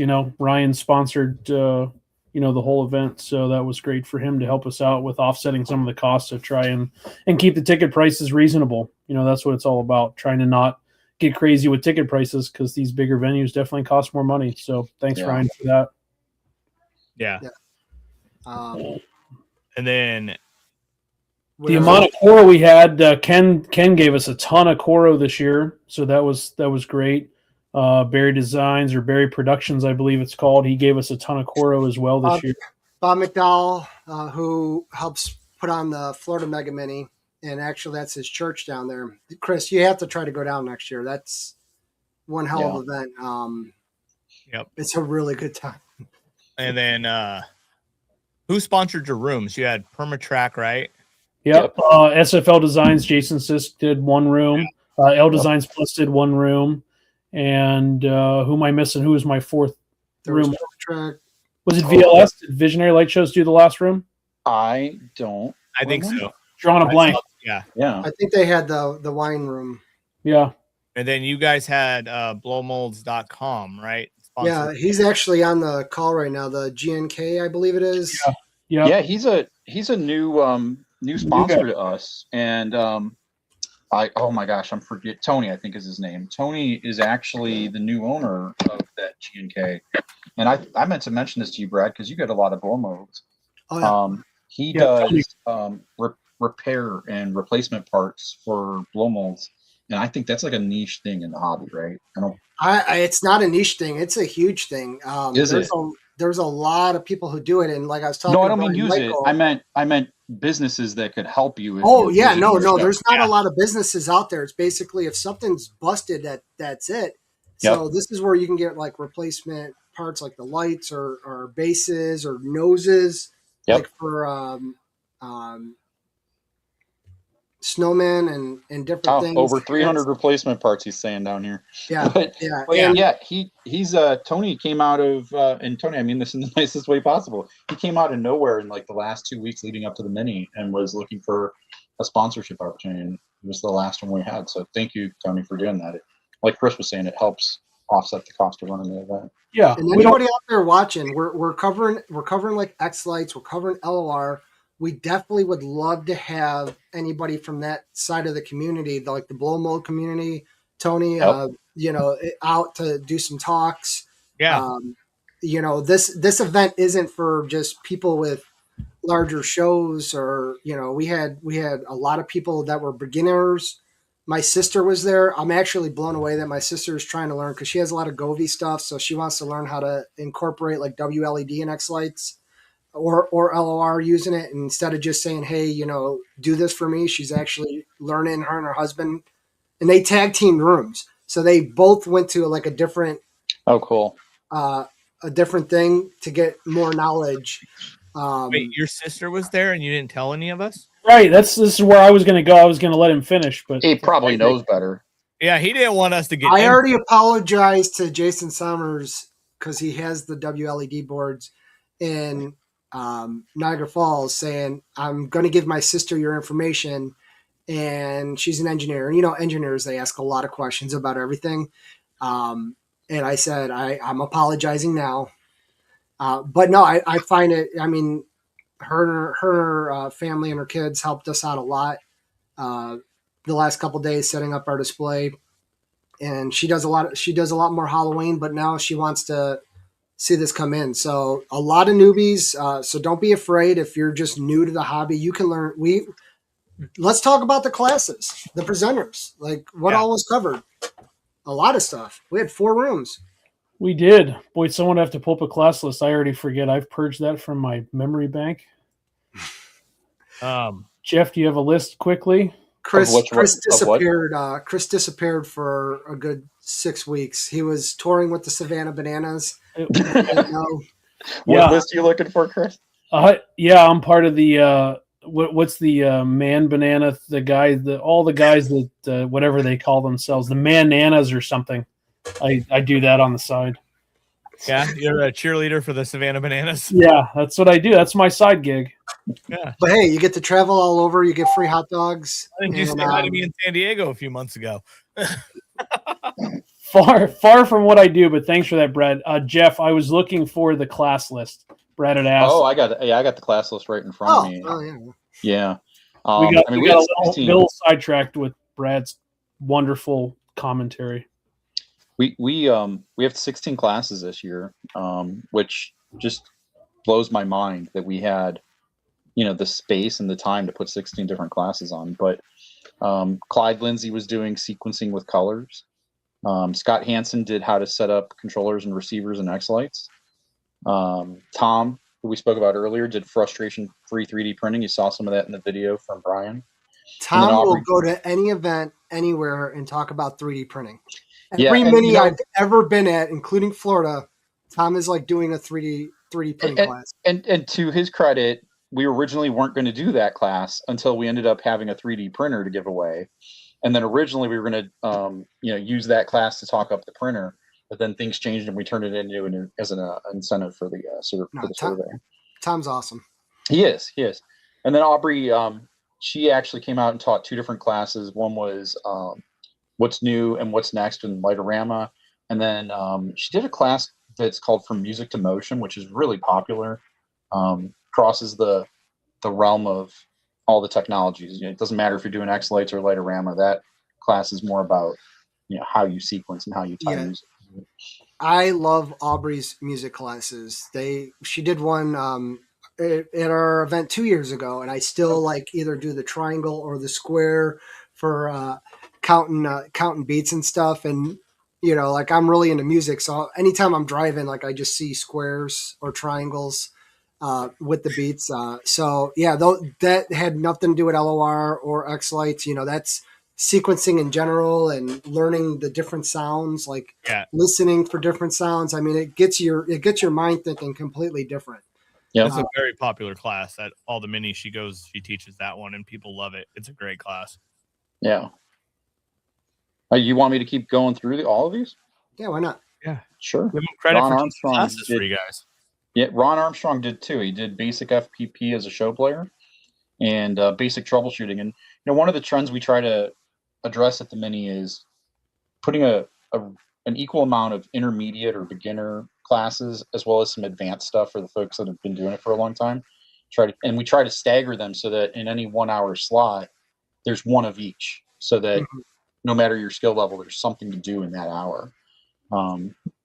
Then Michael Stoffegren did a class on manipulating the render buffer. Barry Wiles did a class on intermediate sequencing for layers and buffers. So Mike's with Showstopper Sequence, Barry's with Sequence Solutions. They're both from out of state. Barry actually grew up 5 minutes from me, which is where I live now, which is pretty awesome. So he gets to come in, visit family, and he got in late. He had some minor type flight issues and delays. Mike drove. Mike's from Kansas City, I believe, or St. Louis. So St. Louis area. Yeah, St. Louis. Yeah, Ozark, Missouri. He drove all the way in. I mean, he had to drive in. He couldn't fly because he had to make sure Bar Jenga got Had to get here undamaged, no dents. He made sure he showed up there early enough Friday that it could be played. Yeah. And Mike does a lot with EFL Designs and making the props and making all the submodels and stuff. Just two great people, and it's awesome that we get some of the best in the industry out here. People that you might have a lot of their stuff in your show, and they're there just teaching a class because they're awesome. You made a really good point about the number of people that came from out of town. I was just going to highlight that comment. I'll get back to you. Just something we can take note for next year. Just something just from the very beginning. Yeah, that might be good because there's a lot of people getting into this hobby. There might be, and I think you should do it both ways. There should be getting started in X-Lights and getting started in LOR.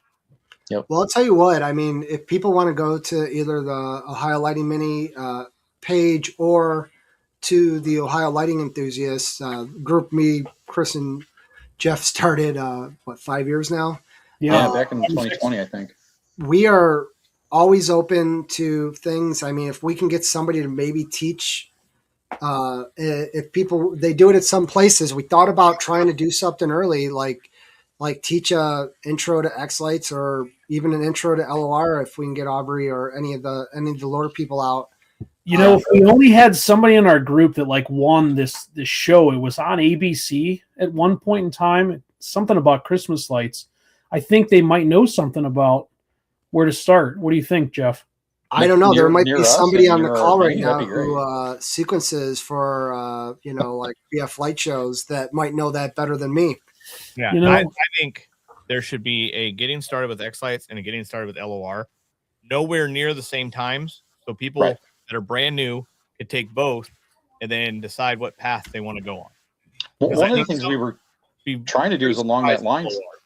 So JR, one of the things we were trying to do along that lines was do that on Friday, right? Not become a 2-day mini, but have an optional half day or intensive or however you want to phrase it class where because you're an intermediate or you're brand new, it's not something that's shoved into 60 minutes. It's something where maybe even a team of people can teach you how to get into those topics as a brand new beginner.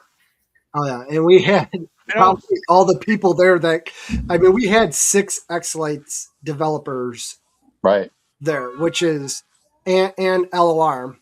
Aubrey's. I don't know if an intensive is necessarily the right way to go. It's probably the wrong terminology. If it's supposed to be an intro class, it's not an intensive. But I have no minutes problem isn't a lot of time. But it should be more of a. I think maybe you should do that for LOR and X-Lights, like a beginner class, like the whole day on Friday or something. But I think during the mini, there should be this is what X-Lights could do, and this is how you do it, and this is what LOR could do, and this is how you can do it. In the same class, side by side. No, not in the same class. Oh, okay. You don't want to. That's politically not. That's that. Yeah. You don't want to. You keep them separated, not at the same time either, so people could go and kind of see which route they want to go. Never cross screens, Jeff. Never cross screens. So they both work with FPP ish. Yeah. So there's many people who are using both X-Lights and lore in their shows at the same time. And who knows, by next year, the new developers over there may have it completely running. But no matter which one you do, you can buy lights and props from JR and run them on both because he runs them in his show. Is that your thing? You're going to try to say that in every show? I mean, that's like your tagline, right? Yes, but it's not a commercial. I don't know who I work for here. I don't get paid. I'm in sales. So who else? Who else was teaching classes over there? Oh man, I lost track. Dante, you said Barry. Designs Plus was teaching a class on how to personalize your show, creating submodels and groups. And you should check out their page. They got this real cool AI thing that he's working on. That's going to be crazy. Like you can have somebody talking to a mic and then the talking props that they have, talk smack to each other based off of the question that's asked. I could see that being I'm really, working on really. getting that in my Halloween show. I was so impressed with that. That was It awesome. is. It is. I saw it in Philly, and I was like, "Yo, you are onto something here." That it'll say, you put in there like what props you have, and they'll just talk smack to each other, and it's pretty cool. I heard it, but I never walked over to watch it. Now I'm kicking myself. Oh no, it's pretty awesome. It's they were one of our first sponsors, our vendors to actually come out. He's actually a funny story. When we were in the basement of the city hall, we didn't have any vendors. We didn't have any room for any vendors. And he said, "Can I just come down there and stand in the corner and put my mini talker tree in the corner? And I promise I'll stay out of the way." I remember that. He did. That poor guy stood in the corner He literally stood in the corner like he was being punished. And he stood out of the way and only interacted with people if they came up to him. And he was literally our first vendor. Think about it. That was with his first two singing props too. Yeah. I like hanging out with him at events and stuff. Yeah, he's a good guy. Yeah. Now, Mike Niederhauser is on our committee and has helped us a lot. And I think it was 2 years ago, I started pushing him to come teach because he does some really cool stuff with Home Assistant. And I can't explain what it is, but he actually has created a plugin for FPP that lets you do matrix scroller stuff with FPP, and it kind of pulls the metadata out of the MP3 and lets you stream it to a matrix. And it's a brand new plugin that he released at our mini. And I hope he went public with it. Otherwise, I just did for him. Congratulations. Yeah. But no, I was really impressed with it. And he was, I believe he demonstrated it in his class. And a 2 hour. Let's talk a lot. We've gone on a squirrel hunt, usually about Brad. But we did have a 26-minute intro of JR just talking about himself. I thought that whole oh no, that's race car stuff. JR was so pumped. He's like, dude, I get to go my first soccer match and then NASCAR. He's like, dude, this. All right, we're squirreling though. We're going on the classes. All right. Calm down, Brad. Sure. Jeff's got to be almost done. Other classes. So Andrew Chapman, he was from Midwest Quarter. He did a want to design your own props class. And I know we've mentioned Mark from VLS. Mark did a class on moving heads. Mark legit drove in. He left at like 3 a.m. to drive in for the mini that night, or on Saturday morning. So Mark didn't do the class. Bob did the class. Robert Gray. Bob's the sequencer. Oh, from VLS. Well, then our notes are wrong because. Way to go, guys! Well, it's probably who we put in there before it actually happened. I do know. Visionary Light Shows taught a class. Yeah, I do know that Larry from the Indiana meeting, Larry Calvert, definitely taught the class X-Lights mapping sequences, which is a highly requested topic. And I think that was it really Vivid well. Sequences? From Mark, yeah. Oh, okay. Never mind. We were talking VLS. I thought it was VLS. Never mind. Sorry, Mark from Vivid. You were right. Ice was wrong. Oh, okay. I'm not often right. That's pretty good. I'm glad to hear that. Actually, who else did we have in here? I think I got them all. Except, you know what? I would have gotten in so much trouble, Chris. Edwin Schuster taught a class. Oh, he did. He sure did. On filming your Christmas display like a pro. Just the organizer. We'll just forget him. Just the main guy who runs the mini. Yeah. Who was his idea. That made it all happen. You know, he should have been here tonight to speak up for himself, right? Yeah. Darn him and having to work. I think I got them all. If I forgot somebody, I apologize, but I think I got everybody. Oh, Bill Jenkins, he did State of the States. Oh, there you go. Yeah. Yeah, it was a great turnout by vendors, by attendees, by people willing to teach, by people willing to help, both Friday and Saturday. I mean, we had that place torn down on Saturday while JR was under the spotlight getting grilled with questions. By the time he was all done, we had everything ripped down and ready to go eat and drink. Yeah, I was very surprised. I thought when I got off that stage, I was like, I'm going to clean my booth and then help these guys clean up. And I'm like, oh, they're waiting for us. I was like, that was pretty cool.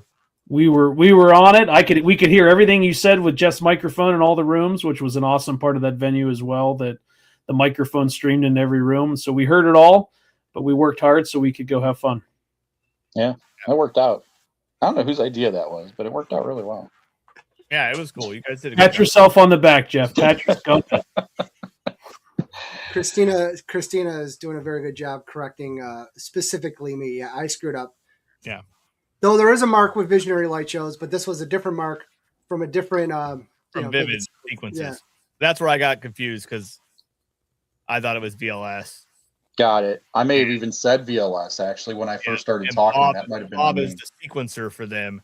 Mark is the pixel sales guy. So that's where I was like, oh, Mark doesn't teach classes. Yep. That's That where- actually might have been my fault. I might have said VLS when I was introducing the class. Well, we'll figure it out when we rewatch this. A new vendor in attendance was VLS this year. Midwest was a new vendor. Showstopper was a new vendor in attendance this year as well. So we appreciate all them for sure. Yeah, you guys did a good job again. It was awesome. It was well Thank you. worth the trip out there, and it was a great venue. Hopefully, you guys could stick there. It was cool. We may or may not have already told them. I don't know. We may or may not have already told them. Yeah. Do you have a date? Do you have a date? Don't have a Is there a date. date Yet. to be announced? There's a lot of availability in the month of June and July, so Yeah. I don't know exactly when.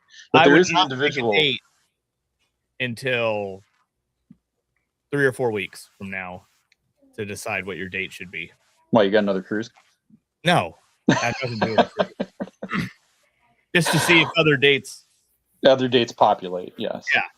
We're not in an immediate hurry to pick that date, but we do since I think it's practical to conclude that we're probably going back there after this year's experience. The sooner we can pick a date, the sooner we can announce when that is, right? But I don't think it needs to be right this minute. Yeah. It won't be the first weekend of June. Nor will it be No, the that's first week double of booked July. already. Both Indiana and Wisconsin are both that first weekend of June, so we're going to stay away from that. Right, right. Or we could just piss off a lot of people, and No. That's definitely not something we want to do. JR can go to all three in one weekend. I was blown away that you booked out of Indiana, like, and ran out the door, and you're like, I'm on my way. Where were you going after that? Wisconsin? Wisconsin. Yeah. You're like, we're going to there tonight. And I'm like, that's just crazy. Yeah. Me and Jackie. And then you flew home, and then you flew back. Yes. Because it was my kids' last week of school. I thought about just staying out. No, there. you had to go back for that. But yeah. You got to go back for that. So somebody brought up that In-N-Out doesn't exist in Northeast Ohio. And I'm still kicking myself that I have not gone out and purchased a Swenson's Galley Boy to let you do a taste test when you're in Ohio. Oh, We is need that to do supposed that. be your In-N-Out. It's better than In-N-Out. Oh. Yeah. I've only had In-N-Out one time, and I gotta say, I thought it was straight trash.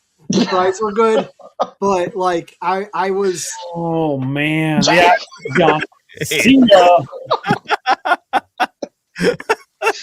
Straight trash. Just get rid of them. Yeah. I gotta admit, I do enjoy the In-N-Out burgers, and when we did our trip out to LA with my daughter, we went out of our way to go find It's good. It's good, JR. I'm on your side. It's fine. Yeah. They're uniquely different. The Galley Boy and the In-N-Out Burger are uniquely different. Yes. I gotta preface it by saying I went in with the thought that it was supposed to be the greatest thing ever. It was overhyped before you ate it. That's the problem. Yes. JR took me to a good burger place when I went and visited him. Where did we go to eat? Do you remember? The Habit. We happened to stop there on our way home on last night on Highway 5. That's And a I'm good. sure you have video of burger it. spot. The Habit. I enjoyed it. Yeah. So does JR actually have his own personal DJ that like plays the beats for all your videos, like that follows you around? I told you when I started, I used the CapCut app, and I just threw all the photos in there, and it made those. I didn't do anything fancy. I have no skill, now I could probably do it. I just don't have time to make fancy videos like Brian does, which is he makes way better videos than I think I ever could, even if I had time. But I just use CapCut and throw all the pictures in there. So that's why We they do- were like in the middle, like they were on your phone, because CapCut's a phone app. So that's why. If you guys can upload, I don't know if we could start a thread, but if you want to upload your pictures or videos from the event, because we don't all get a lot of time to go around. So it's awesome having somebody like Brian come into town all the way from, he lives, in Eastern Pennsylvania, to have, somebody who comes in at, and does so much. So, thank you to Brian, even though he's not a vendor, I will give him a shout out. Because he let us use some of his videos, the librarian, Brian Michael, not Yeah, Michael. go check out his show if you don't already know. Find it on YouTube, The Librarian. He knows everything about the Great Christmas Light Fight you could think of. And he does all these cool things about all the minis too, because he goes to them, even though he doesn't use X-Lights or LOR or any of that. He's just a Christmas light guy that loves going to all these events. So he's awesome. I love hanging out with him. And What if does he there's use? any other people out there, like he just loves promoting the community and the community spirit and stuff like that. Yeah. And if you ever do go on Great Christmas Light Fight, and I'm not officially saying it's coming back, but I'm not officially saying it's dead. He also didn't try. He succeeded. He just wants to get kicked off. Anyways, I completely agree. They did an amazing job. Thank you. It was awesome. Thank you. I mean, I got to give a big shout out to Brian, Edwin, Jeff, and Chris. They're the main committee, the main, we are a 50 whatever C3. So anybody donating, you can, donate more because, you can, write the stuff off. Yeah, no, these guys do great. I appreciate you letting somebody like myself and Candace on the subcommittee along with everybody else, because there's a huge team, just like with Florida, that goes to putting this on. So anybody watching, because we got 10 million people watching right now. Make sure you check out your local events and go and support them, offer help. So guys, what do you think was the easiest thing that you pulled off, and one of the hardest things it was doing something like this? Ooh. Go ahead first, Chris. Ooh, let's see. Easiest. Chris was showing up. Chris showing up was the easiest. I came back. Listen, some of us have to work, Brad, so we don't all get just to have fun and put up our Christmas lights. We have to work. I work 50, 60 hours a week, sir. I just don't sleep. So it seems like I have a lot of time. Some of you get to sleep, so good for you. I would say the easiest thing was not on the full committee. He talks your meetings would be hours long. Yes, JR, yes, I agree with that. I agree. Too much talking.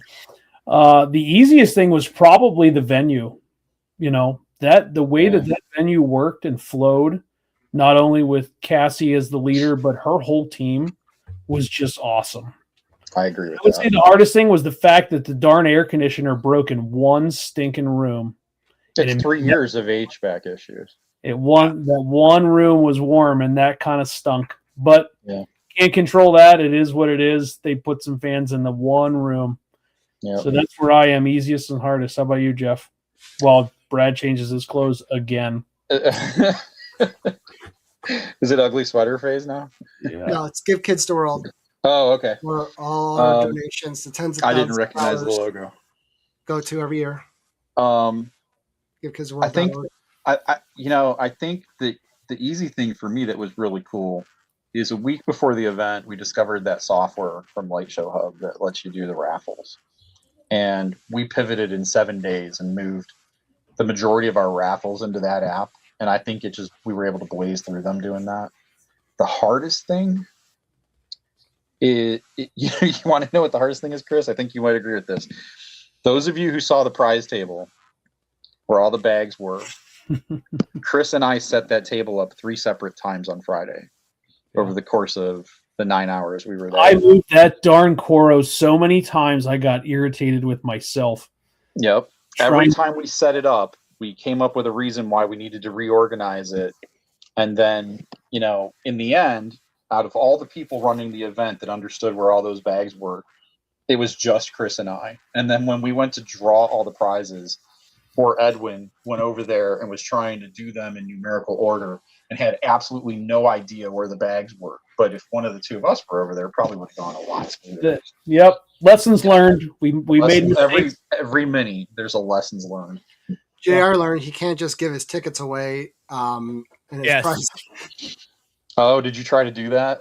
He gave Brian Michael all his tickets. I never thinking win that- anything, and I usually give my whatever tickets I get out of mini away to somebody. So I gave them to Right. Brian because I secretly trying to get him to do pixels, right? And then my name kept getting called, so I was like, well, I can't just give them all to Brian. So I just Right. started handing them to people as I walked away, and I was like, and I won so much shit too, and I was like, Jesus Christ, I don't want to win. Like I never want to win. So that was the one thing that blew up because I was like, oh.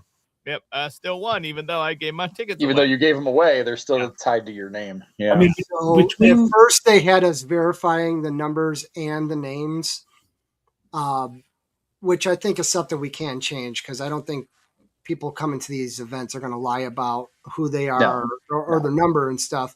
But since we were doing that, I made, I was checking Edwin's badge. I made Nice. JR show us his ticket and his badge. Yeah, I was like, I don't have it. Like, we need to know it's you. We need to know it's you. in reality, though, between all the vendors, Jeff, we had 150 prizes, I bet. To give Thank away. you to everybody Yeah. who donated. And it would take literally like a whole nother show to list all of them. You can go to the Ohio Lighting mini website and see all the vendors. Plus, Dan Culp sent us a $50 gift certificate like the morning of, and so thank you to everybody but I hope that's not why people are going to these events, and it shouldn't be just to win stuff. Yeah. It's to hang out with JR and you. That's really what it's all about. I go to hang out with you and Jeff and Edwin. Some people just Brian. come to touch the trophy. Yeah. People at the bar. We won one, so I was bringing it. We do actually have fans of the show. I'll tell anybody, it really sucked when Brian Michael had his trophy, and we're even sitting in on his classes last year, keeping quiet about any of that, NDAs, and Around we all knew.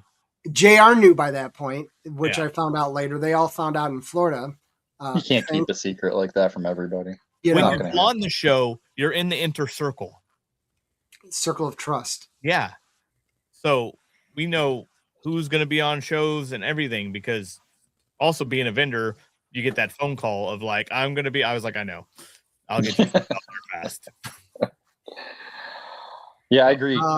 Most everybody walked away with something. I hope it was everybody, but During the know. raffle, that's how you guys had it set up, right? yes, the three separate raffles we did throughout the day, every single person that was there could only win one of them. So those 90 some prizes went to 90 different. And sure. and the actual tickets, those were basically a free fall because everybody had the same number of tickets.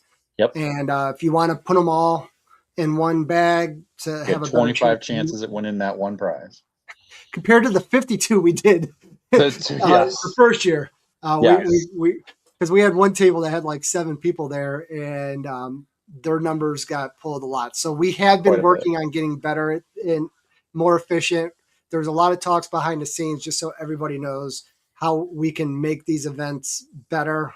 We all do attend other events, and just like you guys saw at Indiana, when you Yep. saw that, it was like, okay, that's We learn pros and cons from other events. And I don't mean that to say that other events do something wrong, but you can go to somebody else's event and not necessarily like the way they did something. And then you can take that feedback to your own event, or you can love, like with the drawing software in Indiana, you can love it and come back and try to integrate it into your own event. Yeah, And that I think, software has saved time at minis Yeah. all over the place. It's great. Yep. Yeah. And I do IT stuff for a living. Myself and like at least 3 or 4 other people that were at our mini talked at the bar, at their dinner, at Sunday morning at the hotel on ways that we could improve that to make it even better for the drawings and just running a mini in general. So, it's so to be determined. for the tens of thousands of people at home and the million watching around the world. How can somebody support the Ohio Lighting Mini? is there a page they can go to, or a Yeah, Facebook? so we've got, that's a great question. So there's the website ohiolightingmini.com. Thank you, Brad. You must be in sales. There's the Facebook group, Ohio Lighting Enthusiasts. That is us. Come on. Formerly the Northeast Ohio Lighting. Yep. Formerly Northeast Ohio, Light Up Northeast Ohio or something like that. I forget what No, it's called. no. Was it late? No, I think we That tried was- to stay away from We the might other have tried group, to stay who's away from that name. awesome. Who's awesome, by the way.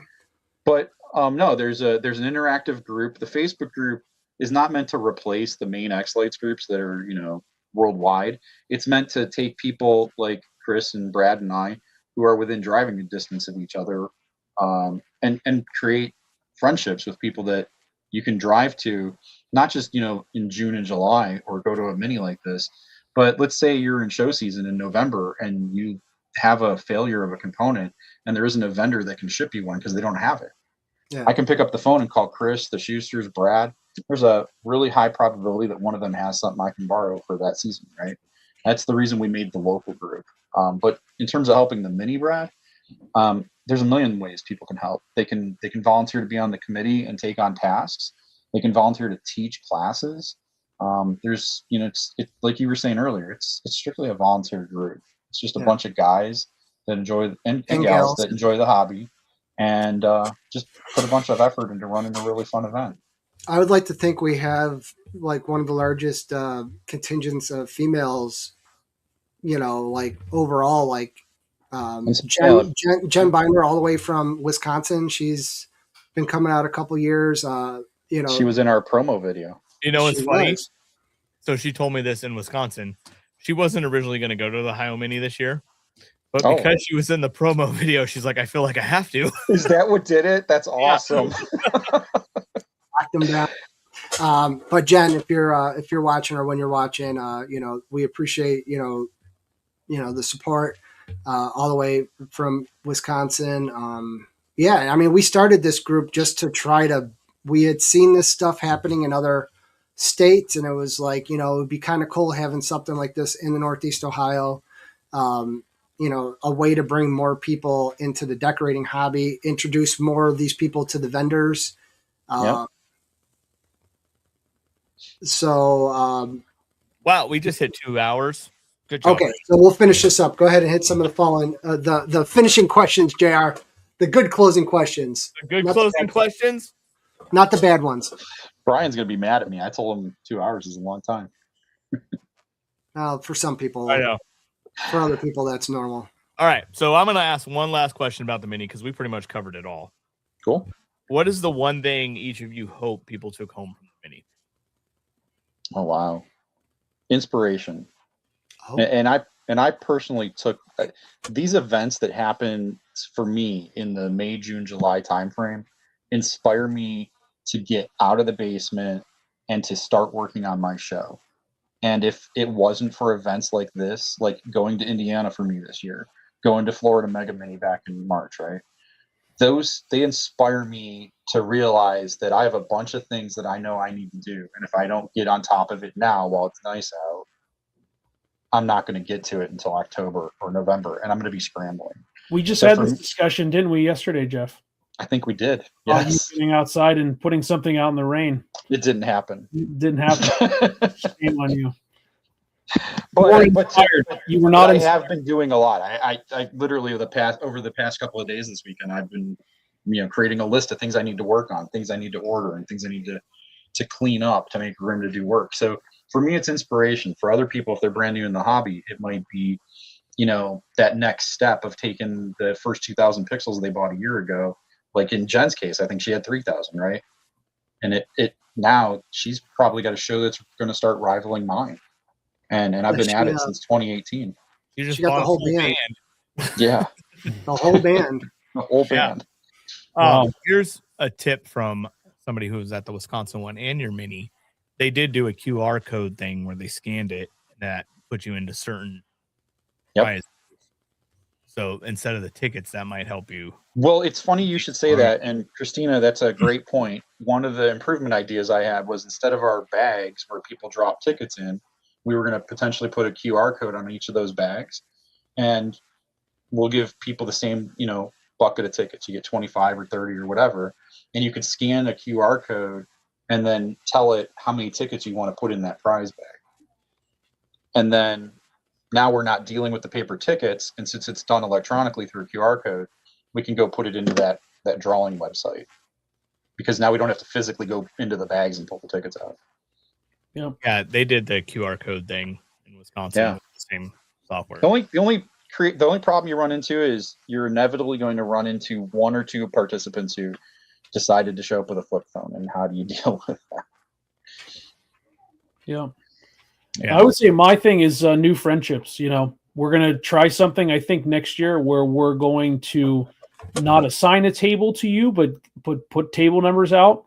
And, you know, everyone has to put their address in when they register. We're going to put an assigned table. When you show up, go sit at table 1, go sit at table 2, near people that live by you. You may or may not know who they are. So you can kind of, what Jeff said, kind of lean on the people that live, you know, 5 minutes away from you. I found a guy last year. He lives 5 minutes away from me, and he came to the mini this year for the first time. So it was awesome. Yeah. But it's just, you know, allowing you to go sit by someone that lives close to you that you can use to help you do whatever. Maybe set up for the Great Christmas Light Fight, like somebody went and helped the guy that's above me. You never know. So, you know, that's did come out. Thank you for that. One thing I would suggest for that, though, too, is leave one seat open, but you assign it to somebody that is like that's like a developer or somebody that teaches a class. And so you have somebody that maybe that whole table is all kind of new, but they live close to each other. You got somebody that can help answer questions right there. Like a experienced elder in the hobby. Yeah. Yeah. Ooh, we can make elder name tags. I like that. I don't know. I kind of have a feeling I'll be the only person sitting in the hall. At your table, older, Brad. You're a lucky. All right. We should wrap this up, though, because it's getting long time. I can't believe there's still 16 people watching after 2 hours. Oh, so, I can believe they're just waiting to see when you're going to drop Brad again. Yeah. Or where we squirrel off. This is just a work in progress. I mean, like, I don't know. I got a promo and everything. So, but no, guys, awesome event. We really are always looking for ways to make it better. So we don't really take, as long as people are nasty about it, if there's ideas and suggestions, am I correct? You guys read all of them, and not only that, we kind of list the pros and cons. And there was a suggestion that came up, I think in the last 2 weeks, right before the mini, that we wanted to avoid letting, you know, more than one person win something that's drawn out of the bag. He had to get one more in. And he had to get one more change. He probably had it sitting there. He set the question up so he had time to run away. But no, we got a suggestion like within the last 2 weeks of the event that was, you know, let's prevent it from being possible for someone to win multiple prizes out of a draw bag. And we didn't have a way to prevent that. And Brad, to your point, that suggestion came up in the last 2 weeks of the event, and we implemented it. Yeah. Well, you guys did a really good job again. It's nice definitely a must-go event for anybody. It's really good. Yes. I appreciate what you guys do. We appreciate you. We thank you for coming. We thank you for sponsoring all the things you did. Absolutely. For the drinks, definitely, for sure. Apparently, Chris is just here for another one, so I guess you got to buy him one next time you come around. So we appreciate you coming all the way back to the East Coast twice in like 6 days. That was pretty awesome. It is. Yeah, it was fun. It was worth it. I had a great thank time. your family for letting us have you for all those weekends. Yeah. And it's unofficial. I made up for it this weekend. So. But Tom Stallings. I wasn't home again, but we did stuff together, so it was great. You did Disneyland. That's got to count for something. Yeah. Only for 4 hours. Oh. You know, so people coming from out of state, we're not that far. I know the McMasters from Wired Watts there last year, they went up to Cedar Point after for a couple days. If you like roller coasters, I mean, shoot, we're not that far from Kings Island if somebody wanted to go a little bit south, and there's a lot of stuff going on. So a lot of people from out of state. Brad, let me just sneak in one comment there because you brought up something I forgot about. If people go to the OhioLightingMini.com webpage, there's a menu we created called Things to Do. And we found some of the really cool attractions in Northeast Ohio that you can go to. from the Christmas Story House to the Castle Noel to, the Guardians game. They were playing there, right? There's a whole bunch of things that were in there that you could do. So if you're thinking of coming out next year, go check that out. You may actually turn it into a small family vacation for like an extended weekend. Yeah. If there's any help for the date, definitely not the one you had this year, but maybe a week after that. My kids will be out of school. Anyways, I can help set up. But yeah, you guys did a great job. And you should be proud. Tom Stalling says it's wow. the second biggest besides Expos in the Florida Mega Mini. And you guys did a great job. Thank you. So on that note, our 2 hour and 10-minute episode, I think it's time to go. And hopefully we see more people at the Ohio Mini next year. I'm definitely going to try to make it out there as long as it doesn't conflict with any of my children's things. That's the only reason I've missed minis. I missed the SoCal because of that. But yeah, good job, guys. I really we'll talk to you first before we pick a date. How's that? Yeah, we'll work. I don't need that special privileges. Edwin Bryan, I don't want that responsibility of making sure my wife or my kid's school doesn't plan something that weekend, and then all of a sudden we picked that date for you. So once again, thanks to the vendors, thanks to the sponsors, thanks to all the speakers, the rest of the committee, Edwin, Brian, Jesse, Dave Hine, the Jenkins, Tom. I don't want to forget anybody else. Lori, obviously, Candace. Who else? I mean, Mike Niederheiser, Connie. Yeah, I mean, the Jenkins. The Jenkins. Thank you. So, guys, everybody, and if anybody wants to help out next year, setting up or breaking down or eating cake, just let us know. All right. And remember where our outro came from. Say bye. Bye.